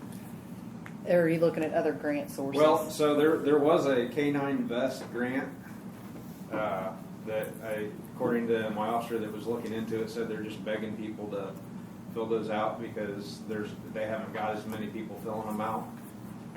We also had some other grants that we were looking at for the ballistic shields and the bite suit. I'd go that route first, maybe. But I also don't think it's nickel and dime. I mean, they're begging people to apply for stuff. No, I mean, just in, if they're going to do one big grant application. But yeah, I think if there's grants out there, in my opinion, go for it. We'll see what we can do there. Come back 2 weeks, let us know what happened or what you think might happen. We'll revisit. And the last thing is Patrolman Ian Redmond's getting ready to go to EVOC in November. We look for him to need new brakes and tires before and after. Where's that at? That is in Plainfield, but you're doing a lot of high-speed driving, braking. Use your own vehicles, huh? Yes. What vehicle He's got The the Tahoe. The gray. The The new new one. New brakes already? Well, he will prior to going because you want to start off Of what with. they're doing during the training. And because those new vehicles get used the most, because Well, yeah. How many miles on it? I would be No surprised. wonder. I'm just asking questions. Actually, I don't have that. No. I've got a bunch of books with me. I don't have that. When did we get those things? When did we Has get it those? been a year? It is. It's been a year? I think we've had Ian's a little bit longer than Chris's because Ian's got done. So anyway, brakes and what else? Brakes and tires. So I'm assuming that's like a recommendation from the Yes. course. Yes. That they come in with a new Yeah. set and they're going to need a new set coming out. And who knows, you might be able to use the set that was on it prior to leaving for a little bit, but eventually you're going to need a new set afterwards too. How many days is it? This is a week-long course. And this is a psychomotor skills that we're required to do 2 hours of training in annually, as well as to pass pre-basic, which is the course that we have to use to get our full-time and reserves through training. They have to have an EVOC instructor. So this is one of those important ones that we need to. Okay. Is that, do they make any recommendations on the tires as far as sidewall, whether an E rating? I can would check. be heavy or, I would think so. I would too, because I was thinking, and just hear me out on this, but for that, I'd go buy a 20,000 mile tire that's, unless they have to be rated at a certain. I will check. I mean, it's not till November, so. Okay, well. Maybe by then we'll have enough fees in that fund to. So anyway, you need to prove. Well, you're just telling us this is coming I just out. want to advise you that it's Yeah. coming down. Okay. I don't want to pull any, I don't want to hide anything on you and it just come up and surprise you. I'd rather you be aware of it. Keep us up at night. Something else, Bill, you might look into, and I don't know how their brake system's set up on those Tahoes, but if I'm assuming they probably want to go ahead and put calipers on it. I would probably go with vented calipers too, unless there's just a, I think so too. I don't know what the calendar is. well, I'm just saying, it'd be a lot cooler, and Yes. Yeah. save the brakes a little I would bit. agree. So. If it's really bad, you need calipers and rotors and brakes. The rotors should be. I'm just Well, saying. if you wait long enough, the rotors will be bad too, so. Well, More I'm sure those expensive. things can't be that bad in the year. They can be warm, but they shouldn't Well, be into if he the. goes to the school and works. Well, yeah, if he goes there without fixing them or replacing them. Hey, well, Bill, you got anything else? That was it. Okay. Thanks. Oh, wait a minute. Well, comp time stuff. You've got another page here. We've talked about it several times. We didn't see that, but that's the information I Police think that you Commission got from me, right? Like to recommend that we put an addendum in the handbook. I thought we had done so, but they made a request a few years ago that their time go, like instead of being an 8-hour day because they work 12-hour shifts, their days are 12 hours. And for a while it was calculated at 8, and then I think now, but it's not in the handbook, right? Everybody that we have now are 12 hours, correct? Everybody's working a 12-hour shift. but I don't think it says in the handbook. It mentions fire, but it doesn't mention police. Okay. So we'd just like to add that so that it's clear and What's that got to do with comp time? nothing. Oh, okay. I just thought of, well, I thought of it. I jogged your memory. Well, Yes. go ahead. Get Yes. your jogged over there. Anyway, back to comp time. What are we Oh, doing? good. We That's talked what I was about. looking for Did we in ever my get the email. second distribution for the American Rescue Fund? So we have that. Okay, so we got $542,205.99 in that fund.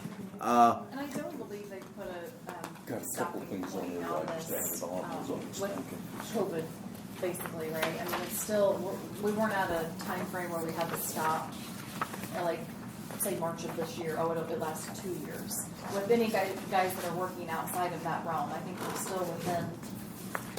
I thought they gave a date that said that the emergency ended or whatever. And March 20th of 20 is when it started, and sometime, I actually want to say it may have even been this year that he rescinded the order. Right, because I'm pretty certain the ARP funds allow you only to do it during the period of time where it was considered an emergency. If you looked at the original paperwork on that, it's in there somewhere, I think. I don't So they remember have what the put a date. dead. Yeah, there's a drop dead date on it. I just don't know. It was- Whenever the governor rescinded the Pandemic.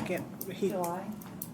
I don't I know. think it I was don't- July, maybe. I'd hate I to- thought it was before that. Anyway, any comp time We're in gonna that, need to know the exact date. any so comp time in whatever that period can be paid with rescue funds. Everything else has to come from well, be the general fund. But we've talked about. I'm sure the guys wanting to know what we're going to do. So And I would like for you guys to highly consider moving forward and making a motion to get that paid.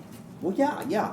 That's If that's something that you'd like to consider this evening. we've Can been we- talking about it for a Can long we pay time. it out? What? Pay it out, like, and so, Well, if most of it, well, I don't know. A good portion will come from the American Rescue Fund. We have the Right. money there. We've got $500,000 that we're going to use for the water project. If we ever get Oker to get their paperwork done, hopefully we'll get that.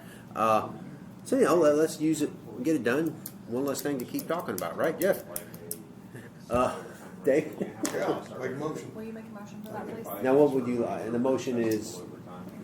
To pay out the comp time for any of that time that's worked within that period of that pandemic. Yeah. Okay. Yeah. My motion is to pay out the comp time to the public safety employees.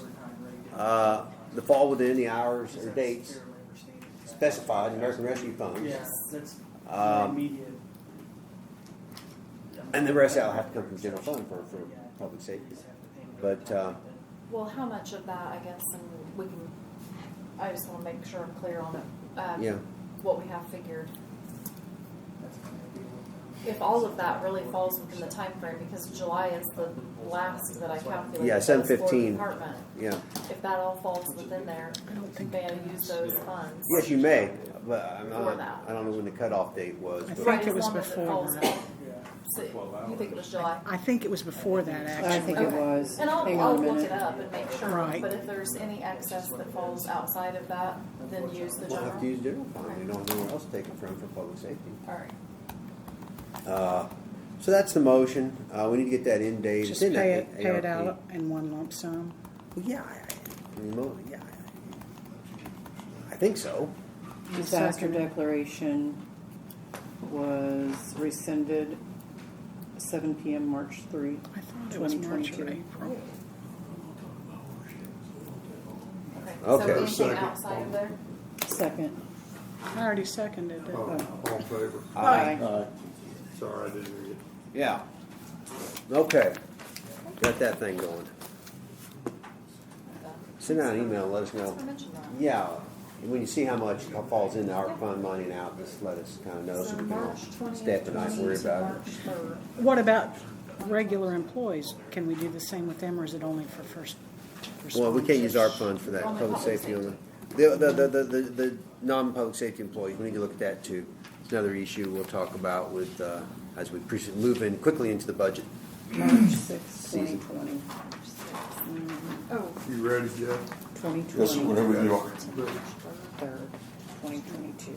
thank you. Community Crossings Grant 2022-1 is completed, pending striping. They still have to show up and do that. We did receive an initial invoice from Milestone. We will get another invoice from them as well for once the striping is all completed. Then we'll start to close out on it.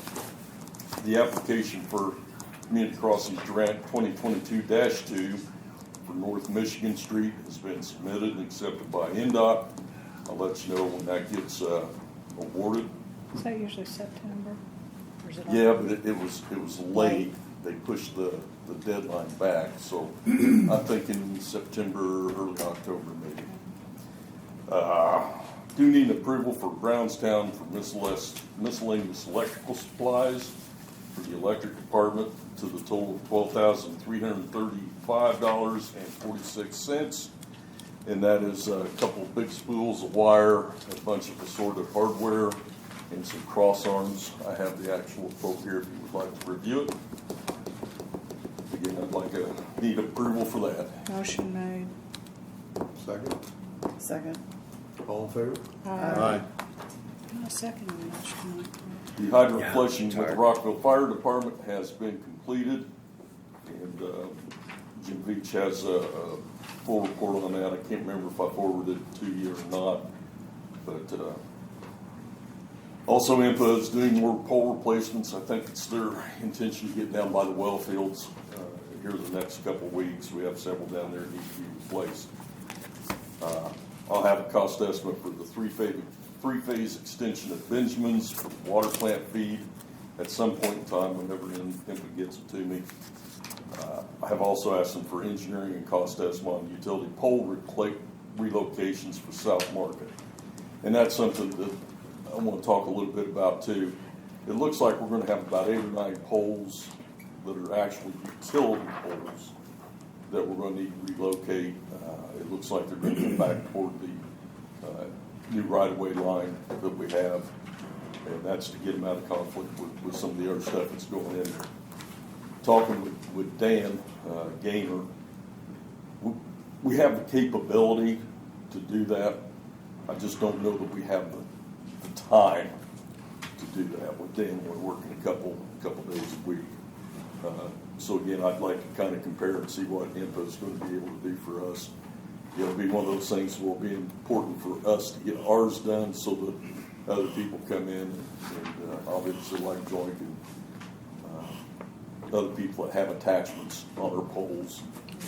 So how are we on that relocation plan? I think that it kind of first due date was 9/9, if not the drop dead date. That's been submitted. Okay. To Structure Point, who will then submit it to NDOT. So we're good on that. Good. And like I said, I'm just waiting on a cost estimate from IMPA on what they would charge us to do all that. Now, we're still going to do the light poles, the removal of the light poles, especially on the west side of the square. We have several aluminum poles that will be coming out. We can take those out, no problem. They're just light poles. There also may be a couple on the east side of the square, but that's really kind of pending some more engineering from IMPA on how we set that up for the future bridge festivals.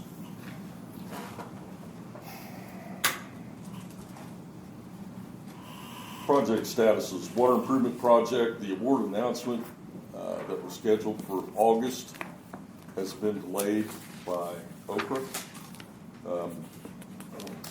Yeah, apparently I talked to Cindy about that last week. Just I was curious. I knew the due date came and gone, hadn't heard anything, and she said that I'm not sure it's a federal. Apparently, this money, a lot of this comes, or all maybe comes from the federal government, but there's paperwork not signed, basically, and they're wanting to get that done before they make the announcement. So who knows if we'll get it or not? But Okay. Yeah. 41 Newark sewer expansion is getting ready to get going. We have a pre-construction meeting scheduled for September 14th at 10:30 a.m. right here in River City. Look forward to that and get that project started. South Market Street. What's the time frame on it? 210 days from Yeah. awarding to completion, is my understanding. So that puts them in February. They're going to want to It's quick. move it I mean, quick. it's quick. Are they going to work during festival? Well, they're out of town. I mean, it's not going to be much. Of course, there's a lot of traffic in 41. Hey, that's they're going to have to deal with that. Yeah, I was wondering the same thing. Yep. We'll find out because they'll have a construction schedule. Oh, yeah. Probably, I'd say a week after our pre-construction meeting. Ken Olson sent out another update on South Market Street. Our critical path now is getting our utility coordination completed, which we've pretty much done. We just got to get it, I just need to make a decision and come to you guys, see actually who's going to do the new locations. I talked about who's doing what so far, and I will update you as we move along on that. Also let you know, I think I've told you this before, Input and Structure Point are kind of coordinating on the power feeds for the Bridge Festival, not only for this year, but for the future. Once we get the South Market cleared off, we're going to be okay this year with our overhead attachments. According to Nisa Jones, she is going to have a second row of shacks on the west side of the northbound lane on Market Street. So we'll have to figure out how to run electricity back through that median to that row of shacks. And I think the guys are already kind of thinking about that. So we'll get that taken care of also. Jackson parking lot paving. I had a thought on that. If we want to try to get this done this year, my suggestion is we just issue like a change order to Fights and Milestone, say, hey, we want you to do this also. The cost estimate that I got from Roger on that was $65,353. My guess is it'll be closer to $80 on a cost estimate on that. And I don't know, folks. I guess I just asked for your direction. Do you want me to push, try to get this done before the Bridge Festival this year? I don't know. Or do you want me to? It'd be nice to have it done. First thought is that's really outside the scope of the project we're in, so I don't know if you could call it a change order, but it's right next door. I like the idea. We'd like to get it done. The other thing is, 65 or even up to 80. How are we going to cash flow it for the year? Rest, and where we're going to Part of that 65,000 was Mobin too, wasn't it? 3,000 of it's mobilization. Yeah, there was mob and demob on there. Okay. So what's that total? 3. There's just 3 on that parking lot. Very low, I thought. Site preparation 2,500. Here's a recent copy of that. It's an idea. I don't know if they'd be interested or not. Basically, all we have to do is go in there and it has to be graded. It has to put storm drain in. Curbs, concrete curbs. Yeah, we have the curbs. My concern was on this quote is there's landscaping and materials, and we're applying for a grant for that, so I don't see where we would need to be including landscaping, installation of materials when that's part of our grant. And, it's not a 1 or 2 day project. They'd have to spend a few days, a week or so, probably 2. Their schedule, I'm sure they have stuff scheduled out. So I think it's a long shot that they would have the time. I told Kevin because I mentioned something to him about it, and he says, well, I got to know. I said, well, we have a meeting Tuesday night. So you did. We'll try to make a decision. You did breach the topic with Kevin, Yeah. Okay. I kind of let him know that this was a possibility on down the pike. So I talked to that Tony before I came over here tonight, and they moved the blacktop back from Thursday to next Monday, but they plan on blacktop on Monday. Yeah. So if you'd rather wait, I don't know what's the rest of the board. What did you reach out to Olson? See what a change order is going to cost for this. No, I did not. They didn't do the design on it. This is Roger's design, Decker. Yeah. Having to rope it in, you'd have to have some kind of documentation. Oh, I know. And they're going to want something. For that. Roger's back in house. Well, you'd be contracting with the contractor directly, not with Structure Point or any of them.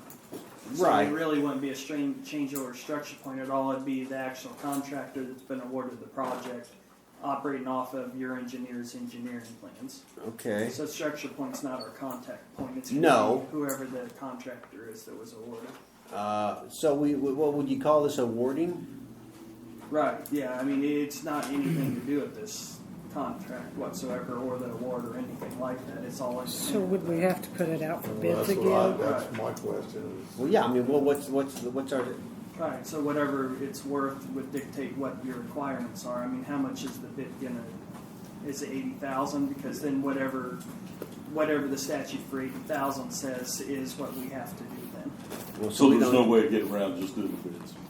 So we don't know what that says, so yeah. I gave him a booklet on it, I think. I have a booklet back in my office too on it. There's certain dollar thresholds where it triggers what your requirements are. I think 80,000 isn't the bid we want to know. I think it's higher. Right, it's higher than that. Yeah, that's the So- statutory requirements we have to Right. play. So it's going to be a shorter requirement. I think we just have From the to library. like seek.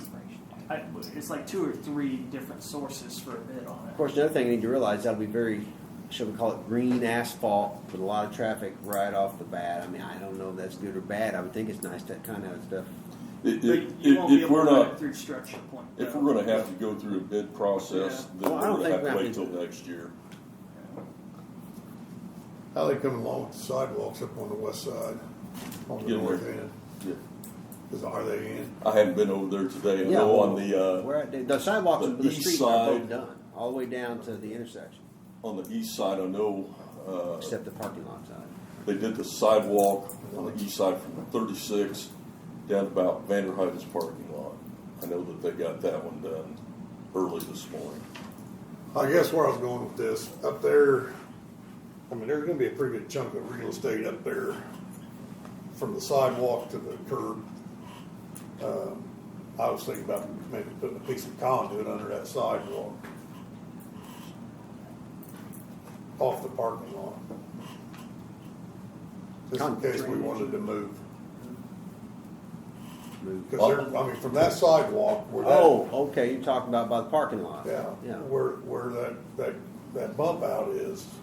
That's By pretty our good. parking lot? Yes. I mean, there's a pretty good chunk of ground there. On the north side of our parking lot, you wanna run, yeah. See, But like I said before, if you guys went up there and looked at that, I mean, again, we're gonna get into a mess if they end up putting grass up there, which we should have decided this before this thing was done, because that's gonna be a mess up there if they put grass in there. Well, that was our sticking point when we were here talking. I mean, hell, there's 8 foot wide piece of real estate. You're right in front of the between roads. Asbury building. The whole damn thing, Well, I mean, that's where you're talking about putting on the conduit. west side. Yeah, yeah. Can't, what about just pea gravel for now till we decide? No, we don't want to gravel.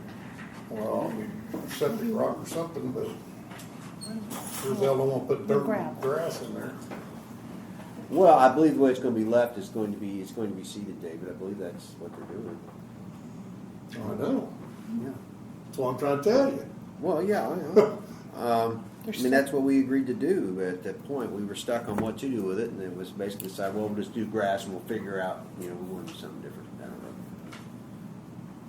So, I mean, what do you want to do? Well, that's what you're talking about. I wanted to do something before we started this project, and now we're in a hell of a mess up there, that's what I'm trying to say. We're going to have grass. What I'm trying to say is, at least down at the parking lot, if we put a piece of conduit under that It sidewalk. gives us options to utilize that space. Yeah, that's what I'm saying, we can maybe move the clock out there, I don't know, I'm just talking because.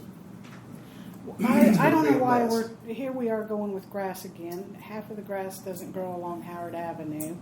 And if this is like that, it'll either not be grass or Well, it'll let's be put it this way. tall. What's and in our then we'll contract? have more people complaining about places where we have tall Well, grass. it's going to be whatever the contract says. Yeah, that's what it's going to be. So that's what will be done. And at that point, We it's can basically change going to it. be winter, and we can sit here all winter and cuss and discuss, well, what do we want to do long term? Because, I mean, that's what's in the contract, because we couldn't come up to an agreement when we were discussing this last December, This I think. happens so often. So I'm pretty sure it's just going to be grass. And David's right. It's going to be I don't know, a mess, but it's going to be a maintenance What's issue. gonna be a mess, what are you gonna do with that grass? Well, you I gotta mean, not mow it. only are you gonna mow it, you're gonna have to clean it up every time you mow. Don't want it in the street either, not too I I know. Yeah, exactly. So where are you gonna mow it, on the sidewalk or on the street? Blow towards Clean that it up. mall over there. That guy, Yeah, we can do that. That's I don't know, David, but one thing at a That's time. great. Let's get our project done, and then we'll figure. You're saying run some conduit, so maybe we should run some conduit. Yeah, Yeah, if the sidewalk's not been done, I mean, it's not been done right there yet. The Close east side of to the parking lot's not been Asbury's. concrete. It will be within the next 2 days. I'm pretty darn sure. probably will. But what are we hooking into on the what are we hooking it into? Just have it there where it's ready. yeah, I mean, I'd probably put a 1-inch piece of conduit, and you can run Romax through that. With our parking lot paving, of course, we've got the charging stations. So on the south side of the parking lot, we're coming down off that pole. We're running conduit all the way down that side. We'll have a couple stub outs there for future things. What we can do is we can also bring it along that east side. Yeah, the east side of the parking lot. Because we're going to come around from the west and the north too. And we'll just basically have conduit all the way around that parking lot. And that way, if we end up at some point in the future where you want to put lights in there, you'll have it. We'll have access for electricity for clocks. Are there lights in the plan? For the parking lot? No. We probably should do that sometime. Yes. Yeah, there's just no way we're gonna be able to do this parking lot this fall. Well, you've got a couple street lights there on the Jefferson project. Realistically, if you had a couple on the north side, that'd be enough to provide lighting. Well, keep in mind that the foundation wants to put one basically at our green area, which I believe Brad was saying that they would pay for, but they would like for us to power. Yeah. Which I don't have an issue with that, but if we're gonna do that to make it look right, we probably need at least one somewhere in the park, somewhere on that north boundary, Yeah, so. yeah. And we'll want to put some places where we can access electricity. Most of the lights we have, they have outlet boxes on. So if you've got a food truck or something that just runs off of 110 or whatever. I don't know if you can have a food truck over there based on our ordinance. Have any of you been able to look at that road with the Not the bump ordinance outs? we have now. It's tight. I mean, you can obviously tell we can get angle parking in there, so. I think That's ordinance gonna says add anything X larger than amount just of like a wagon has to be parking in there. parked, doesn't it? Okay, let me move on. Why do you Yeah. park it? We want to table this until next year then. Breaking it. Yeah. I think we're I going think to that's have what to. it says. All righty. Didn't look at it. What you got? Where? All right, Jefferson Street project, we're on track. The only thing that's not is the 25-foot light poles from Acuity Brands. They still have a ship date of 10/21. Spoke with Jeff Kleitz today. He's trying to work on moving that up, but it's not having much luck. I also talked to Central State Illinois or whoever they are that's doing the lighting. We're going to go ahead and put the 4 in and get them there. And I told the guy, I said, look, when the 25-footers come in, you need a couple of my guys to come over with a boom truck and help set those. We'll help do that later on too. So he was good with that. That way we're not holding anything up. Jackson Voorhees Beetle project cost estimate is $1.9 million. Keep in mind that does not include right-of-way engineering, right-of-way purchases, water or sewer. Back up. Who said that we need to purchase right away? But wouldn't you need to purchase right-of-way down through there? I think we're staying within our sidewalk boundaries that are. I didn't think we had to, Jeff. So did somebody say that to you, or you're just assuming? No, that? I'm just assuming that there would be. Oh, That'd be an engineering question. there may be a few spots. We know where we're asking a person to move their garage, Okay. but other than that, what'd you say? It'd be an engineering question. I mean, they're Yeah. going to tell you whether you need to purchase right away or not. Well, anyway, back to Jeff's point that it's 1.9 million, and that probably does include everything. I guess is what's safe to say right now. Right. But we do know that The sewer. we do know that the sewer. Roger gave us an estimate on doing a PER on that, and a PER for sewer, and that's video, camera, inspection, all that kind of good stuff. I think I sent that to you. You did like email. today. Yeah, it's like And I want to say it was about 77K. 77,980. Yeah. Yep. Well, So guys, how are we going to pay for this? That's what I've been wondering. I talked to Cindy last week when I was talking about some other things, but Community Crossing has a $1 million cap per year. And of course, it's 75-25, so we'd have to come up with 250 and match the 750 to get the whole $1 million. But, and that's ideally what we need to use for this, because it's all about stormwater. And we could split this into 2 projects, I think, is how we could try to finance it through Community Crossing, do basically one street 1 year and go after the next street the next year, and we'd stay within the limits of the funding for Community Crossing. course, you're still looking at coming up to 250 each of those years, but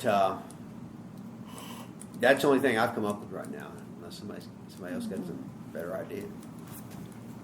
Barbecue, car wash, Chili cook-off. chili cook-off. So that's my thoughts right now on that. Cindy, she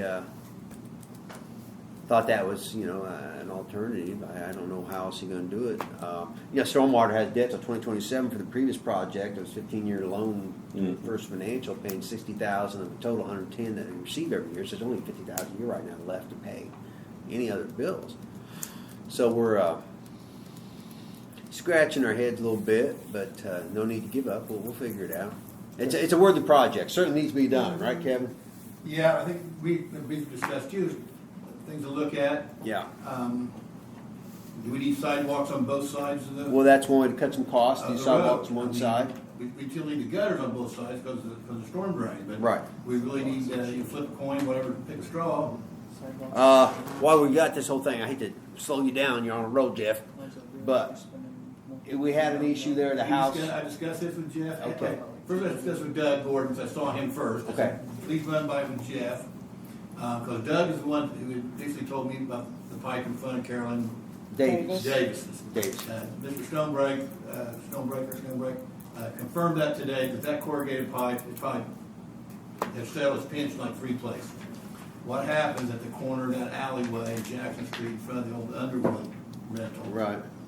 Floods. When it rains. It floods and it backs up underneath that house because there's a pipe of some sort that runs underneath. Is it clay tile that's It's a under clay that tile house? that runs into that residence from where, God knows where it comes from, but when the back pressure comes up, it pops itself back up through. I went through after I received the phone call from the property owner, and 2 days later, the water was still standing 2 feet deep in the storm drain. Yeah. You go down 50 feet, storm drains are clear, so it's obviously In that section. flood. Well, Now, okay. Back in the day, Bailey, they tried to, Cody and those guys tried to jet a couple of times, it's just beyond. So the thing was, Jeff, Doug, can we throw any PVC in there, dig that up, replace that, 'cause this is gonna be another 2 years. Yeah. It's unacceptable. If I was the owner, it'd be unacceptable. Well, it's consistent flooding that won't go away until we resolve the issue. Now, the only thing about the pipe, Park, you and I discussed, why that pipe running to that house got made. And so, at one point, it suggested capping, which that made the person in your question. Well, when have we stroke. At some point, going behind that residence and digging through that alley to find out if that pipe comes from Jefferson or where it comes from. Yeah. Yeah. Yeah. There's water in it or whatever now, draining something. Yeah. So, let me just throw my 2 cents in there. In speaking with Keith afterwards, I tried to get him to ballpark me. We have some 8-inch PVC pipe, and he figured about $6,000 in additional materials would do that. So it's not a huge amount, but that would probably have to be approved through the storm board. Yeah. Yeah. When are we meeting again? Approved. Approved. We do need to have a meeting though to talk about the recent engineering cost estimate for that project. So we'll get together with our third board member and set up a meeting and talk about that. So how many feet are we running there? 100? What I noticed was if you went alley to alley, Oh, okay. which Carolyn's is bordered by alleys on both sides of the property. Yeah. When you look at the storm drain that day, the one at John Barnes' corner and Carolyn's corner, there was no water in it.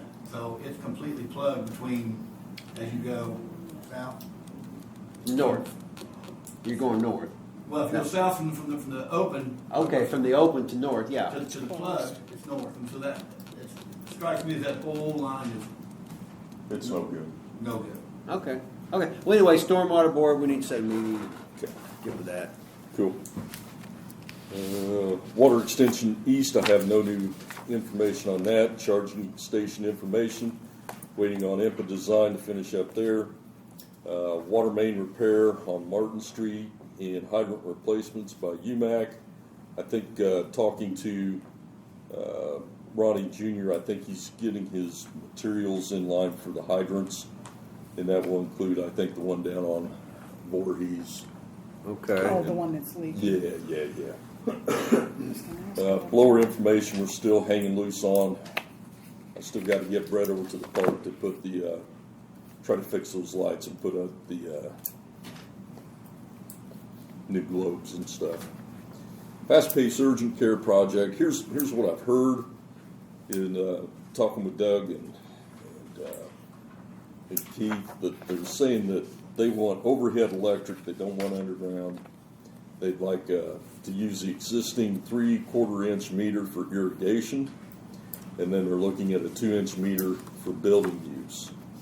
And I think, Brandy, you were wanting to make sure that we document all that so that they know exactly what their prices are going to be, so we don't run into the issue down south.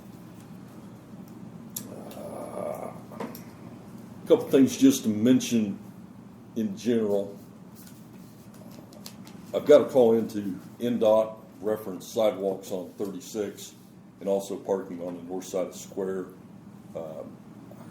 Trying to remember the guy's name, but he's supposed to call me back. Some of that information I'll let you know what I find out from them. As to whether we can limit the size of parking on. Yeah. And whether it's an us thing or an NDOT thing. Go ahead. Okay. IDEM, and this may be something, Troy, that we talked to you jointly about, the lead and copper inventory. That's IDEM has come out and are requiring municipalities to go through and inventory the types of lines, water lines, in their towns, and this includes all the service lines. Oh, boy. On the customer side as well. Yeah, on the customer side as well. So we're go ahead. I was just gonna say, I'm still waiting for IDEM to come out and offer some sort of, because everything so far has been hearsay, and we know there's a rule, we just don't know exactly how they're gonna implement it, what's gonna happen. So as soon as they do that, and IDEM, what I heard, they'll have some sessions around the state, specifically for water utilities, and then we'll go over what our requirements, our timelines, things we got to meet. So I'm kind of waiting. I'm not getting too excited until after we meet with them, then we'll figure it out. So you think there's going to be a funding component to Part it? of this American Rescue Plan, a lot of it included lead and copper line Oh, is replacement. this like because of Flint and some of those? Yes. This is the overhead. They're saying some of the American Rescue funds were supposed to be used for that. No, they're No, going they're to saying find more that money. the federal level, the billions of dollars, the Uh-huh. majority of that was set aside on the infrastructure, but they haven't even released yet. Okay. For this lead and copper. So nobody, right? That's what I say. I don't think, unless Jeff, you heard, but I don't think we don't know how to apply for that money yet. We don't know. We don't know anything. We just know that this stuff's coming. We got to do this inventory by like 2024 or something like that. So we're just kind of waiting for some further guidance. And I know IDEM has been short. I think the compliant lead and copper people, one of the guys handling that left, and I was left with What one they have person. employee problems too. Yeah, they did. Well, while you talk about this, I know I saw something I think Jeff sent out about the water line in front of 36 Saloon is old, very old. Very old. No, that's not a main, is it? It's just a. No, it's a main. It is a main. Okay. It's ductile steel, isn't it? And as Ronnie Jr. was working on it in the hole, Yeah. and trying to put the new saddle on it, he said he could actually watch it crack even more as he was doing that. So that line is going to rear its ugly head. Well, we're replacing the other one that's in the project we're trying to get funded through. That's the other main that comes to town. Well, this main comes into town. Where'd you go?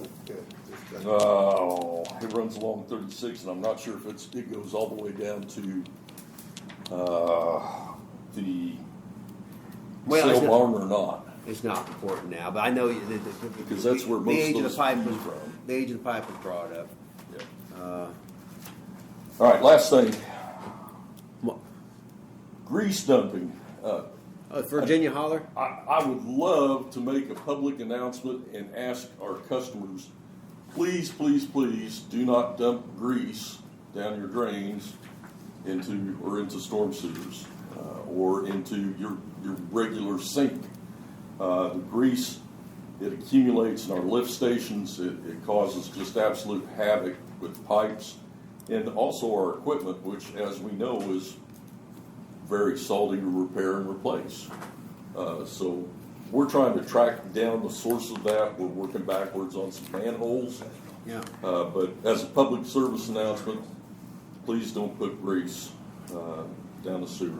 During festival, they used to, all the shacks would take their grease and go dump it into the storm drains. Wow. Here's a hole, let's put it there. But that's all I've got unless you guys have any questions. I had something, I don't know what made me think of it. We probably don't need another ordinance that's going to be difficult to enforce, but I saw a couple of places on High Street where people had literally just planted maples, and they're not big, but it's in the right of way. We can't plant the right of way. But if you drive around town, you'll notice that there are many places. Some people do, yes. Yes, and so, I mean, is there a way we can discourage that, or it seems like it would be simpler when it's this tall to move it than when it is 20 years old and has uprooted the We can sidewalk. actively make them move it. It's in the right of way. So, I mean, we don't have to discourage it. We can just tell them to move it. You don't have permission. There you go. Just another public service announcement. Or if you do plant in the right of way, at least make it something small and decorative that is not going to uproot the sidewalks. How about just don't plant it? Right? Well, I'm fine with that as well. Good. Okay. Hey, Maybe I that's can- something you can put on our Town of Rockville Facebook page. Okay, where are we at? and Bill, I can tell you where it is. Pay in the newspaper. I mean, that's a common that's for everybody. Are we ready for Randy? Hear that, Lisa? What? You can put that in the newspaper. Okay, I'm ready. All right, all right. Claims in the amount of $539,309.66, and there was an end of month there, and then we've got the first Yep, of yep. September for $214.45.98. That 539 major, basically half that was electric cost or more. Yes, there was a purchase power Yeah, okay. and Yeah. service contract. I'll make a motion to approve both. I'll second that. All in favor? Aye. Wow. That's Well, like 30 there seconds. wasn't a lot of unusual stuff in there. Pretty standard, basic stuff. I called it for you last meeting, but you weren't here. Yeah, I watched the video while I was away. I watched. Did you notice that I paused for a moment? I out of appreciated respect that. for- I really, it was heart touching. It Oh, you were touched, I'm sure. To you know we shed a were tear. thinking of you. We're always thinking about the park. Yeah, not in good ways, I'm sure. Not that still. At least you think about it. Okay, get your pens ready. Okay. We've got May, June, and July here. We thought we had a minor discrepancy with the receipt, but we do not, and they are all balanced. So I think Karen has flagged all of them for signatures. Motion to approve. Second. All in favor? Aye.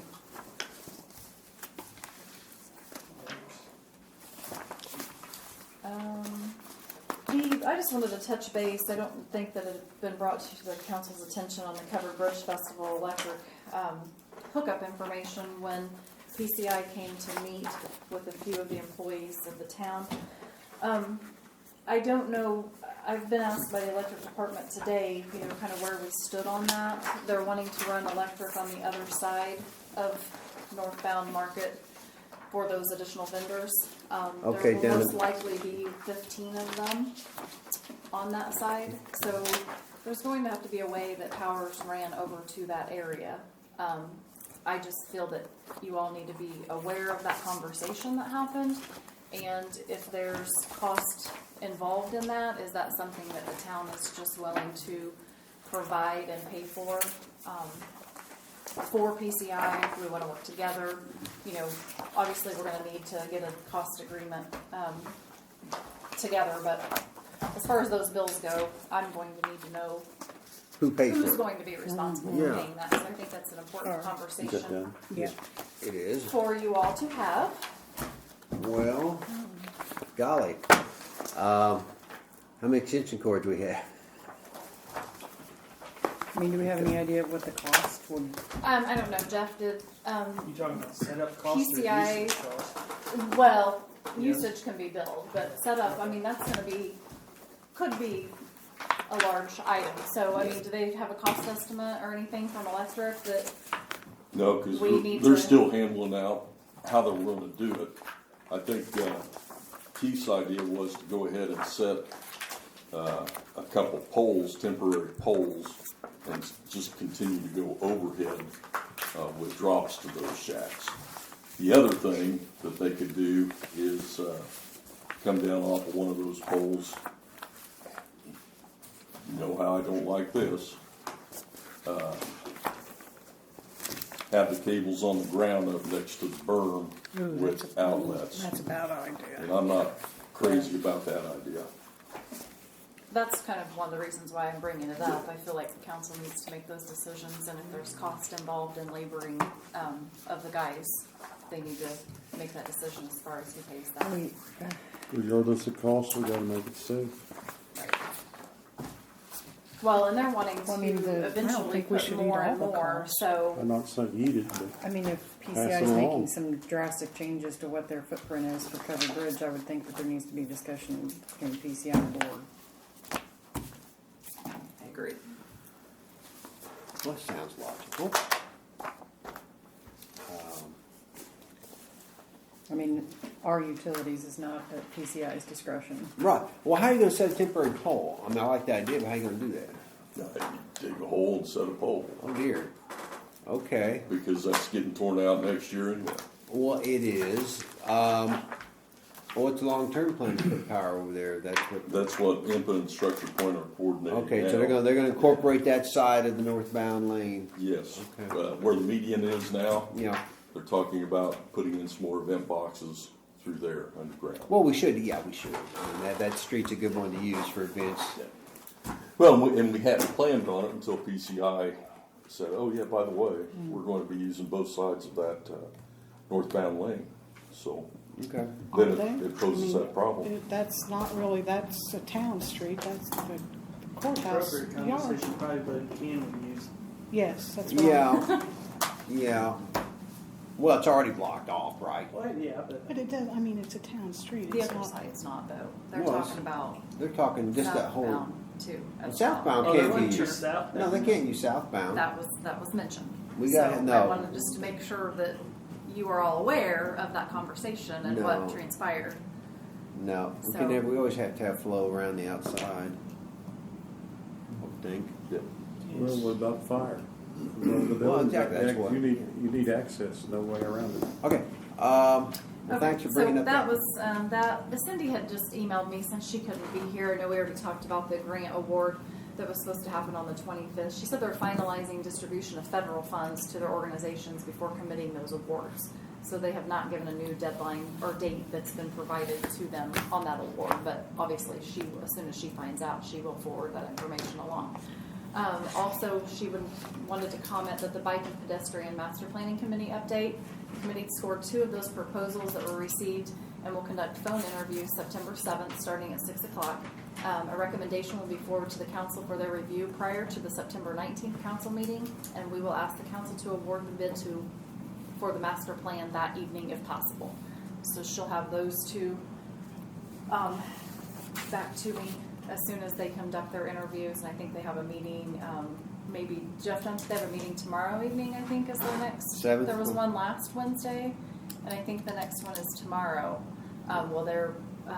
Today's the 6th, so tomorrow's the 7th, starting at 6 p.m., so they're probably gonna do those phone interviews in that meeting as well. So as soon as she gets the information back, we'll be awarding, the bike and pedestrian And plan as just well. FYI, the first meeting of the Hazard Mitigation Committee is next week. Oh, good to know. Yeah, You representing? I am. Good for you. And the only other thing I have, which it's your turn, Troy, but Yeah. I contacted Troy after having a great conversation with Mr. Bosley, that's the CEO of New Hope, about the water issue that they're running into down there. There's kind of an email communication going around, and I felt like I just took that initiative to contact Mr. Bosley, and I've contacted Troy, also talked to another one of UMAC's employees, and Troy can help me to elaborate on possibly a solution that works for all of us that we could maybe try. Yeah, so I guess you have 3-inch meters there. We have the capability, and talking to Mike, he seemed to think, I don't know if he talked to Doug or who, but he thought you guys might have 3.5-inch meters that we could just replumb it up. I mean, leave everything the same, pull the meter out once we get the labeling of the meter, and just create an adapter and slide those 1.5 in there, because 1.5 at max will flow 100 gallons a minute. I think it's going to be plenty of water for what you guys are trying to do. And you can get that lower rate if that's what you want her to do. But I told her that to go to a smaller meter as possible and still utilize the same set that you have. In case if something did happen and it wasn't, we needed to throw it out and go to a bigger one, we still could. I think it would be a minimal cost. And the reason I said 1.5 was because I think you may already have them on your shelf. If not, the problem is 2-inch. If you go to order a meter, I ordered a 4-inch meter a month ago, and it's not going to be here until March. So I mean, you have to order something. So would that go back in line and put a meter set in it? We could go back in line, or we could plumb it up because it's land. So we could get thread. We could thread it, maybe thread in a setter and bring it up a little bit and do that too. What about as it reaches closer to full occupancy, which they seem to think it's going to be getting closer to? Will that get it upstairs? Yeah, it should. I don't think. I mean, your pressure shouldn't be that big of an issue. So we have 1.5 meters on a shelf. I think, talking to Mike, he seemed to think, I need to check with, or have him double check again, talk to whoever he talked to. But Okay, so we do that, folks. How are we building? And what can't, what Well, they You request. probably don't have anything on your ordinance for 1.5, do you? I do. Oh, okay. I have prices for it, so we wouldn't be, Okay, so- charging for what is there, not, Okay. you know, Well, Which you I know, another multiple conversations over this on this topic the last few weeks. You think it'd be a good idea just to do one building and see how it works before we go the effort to do all 3? we could. Unless you're really confident, we don't need. You look confident. I'm a gambling man, but Okay. I mean, Okay. I don't think we'll have a problem. I mean, if we're doing the whole complex with 1.5, I would. But you got 3. I mean, I think it's got plenty of water for that. Okay. it's way more than what they'll ever use even completely full. Yeah. Way more. Like I say, you can get 100 gallon a minute through the 1.5 meter. That's a lot of water. Okay. Well, I'm what do you think, Dave? all for it. I'll make a But motion. I was just throwing out the 1.5. If you have them, we don't have to order. I mean, you'd have to probably order a backup, a couple backups. But if you had them, we could just order the flange adapters and get And the we shouldn't measurements. have to have that whole cost, though. I mean, we put in what they requested.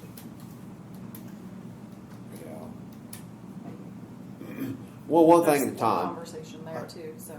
Let's see what we have in our inventory. We think we have 1.5 inches.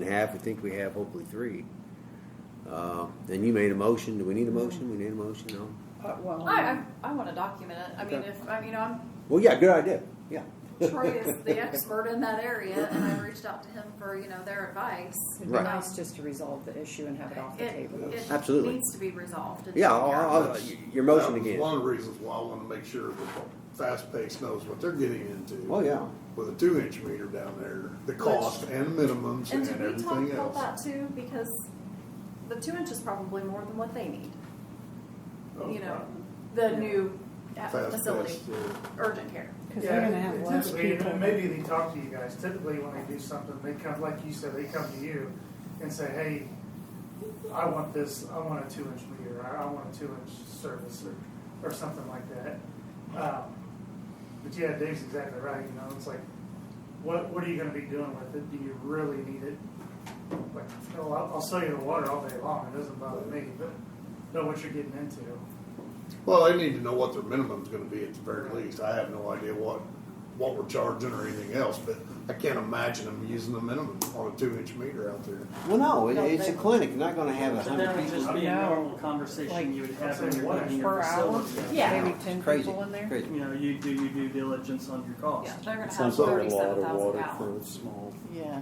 If I would a think car it'd be more wash, it like a might be house. different, but That's Just like what you fast-paced. would need for a house. yeah. What format is it? No irrigation system, or fire. Dry system problem. So did anybody second your motion? I think Park was. I'll second. All in favor? And I'd say if we do have one, I mean, if we've got 3 of them, or however you want to do it, but if we got one, I'd switch it out just to see what's gonna happen. But I'm pretty confident with you that it'll be fine. Yeah, I mean, you're not losing pressure, you know, so it'd be your volume, but once that Yeah. line's already full, once it's full, it's full. I mean, it's, Yeah. unless you cut the end of it off and yeah, that would be a you know, problem. so. but- Okay. Thank you. So you let me know when things work out. Yeah, I'll that get you can with do Jeff, I'll that. have Mike get with Jeff. Okay. tomorrow. And then I will reach back out to Mr. Bosley and follow up, and we'll work something out. We just need to get some measurements on those meters that are in there. And once you got it, make sure we can get it. You got anything, Bruce? Yeah, the night that Benjamin was burnt, we lost a brass pump up on the hill. At 12:30, he called me, about the same time that they were cutting power over there. I don't know if it was related or not. It was a thermal overload internal. So I had Xylem come down the next day and look at it. They had to pull the pump, take it back to Indianapolis, so I have no idea. It's not as big as the 45 horse in the basement.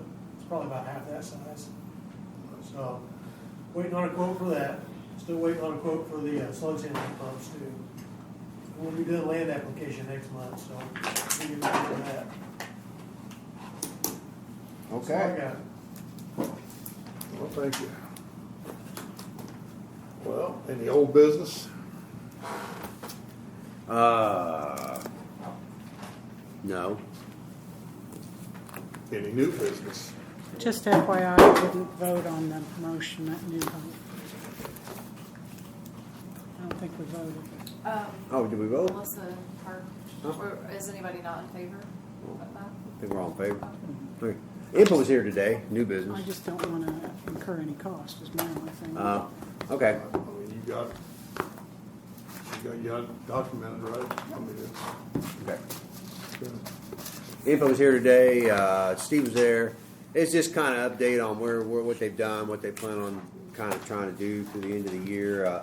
Jeff had talked with them, I think, about getting a 5-year plan together. They've done 17 polls this year so far. They have several more, I believe, marked to do. We talked about vegetation management, something I know some of the board's kind of concerned that we need a plan and make sure we stay on top of that. But they said definitely, costs are going to go up. They don't know yet. Their last meeting of this month, last month, September 30th, I think it's Friday. They are going to talk rates, but then they will vote the following month. So, but they just said it's going to go up. Obviously, everything is going up, but they don't have any percent or anything. Other than that, really wasn't much there. Steve, did I miss anything? Not much there at all, except we expect a rate increase. Yeah, that's about it. well, they've been replacing some everything poles, else. so. Oh, yeah, they- that's like- I mean, They're ordering their Different trucks, needs. expected delivery in 2024, I believe. Their trucks, Well, to get replacement Yeah. truck, the anticipated date. 2024. 2024. Wow. He said they're having trouble even getting bolts and nuts to put them together. Wow. That's not good. No. Do we have any comment from the public? Anybody? I make a motion. Adjourn. Is there a second? Okay. Yes. All in favor? Aye. Bye. This meeting is adjourned.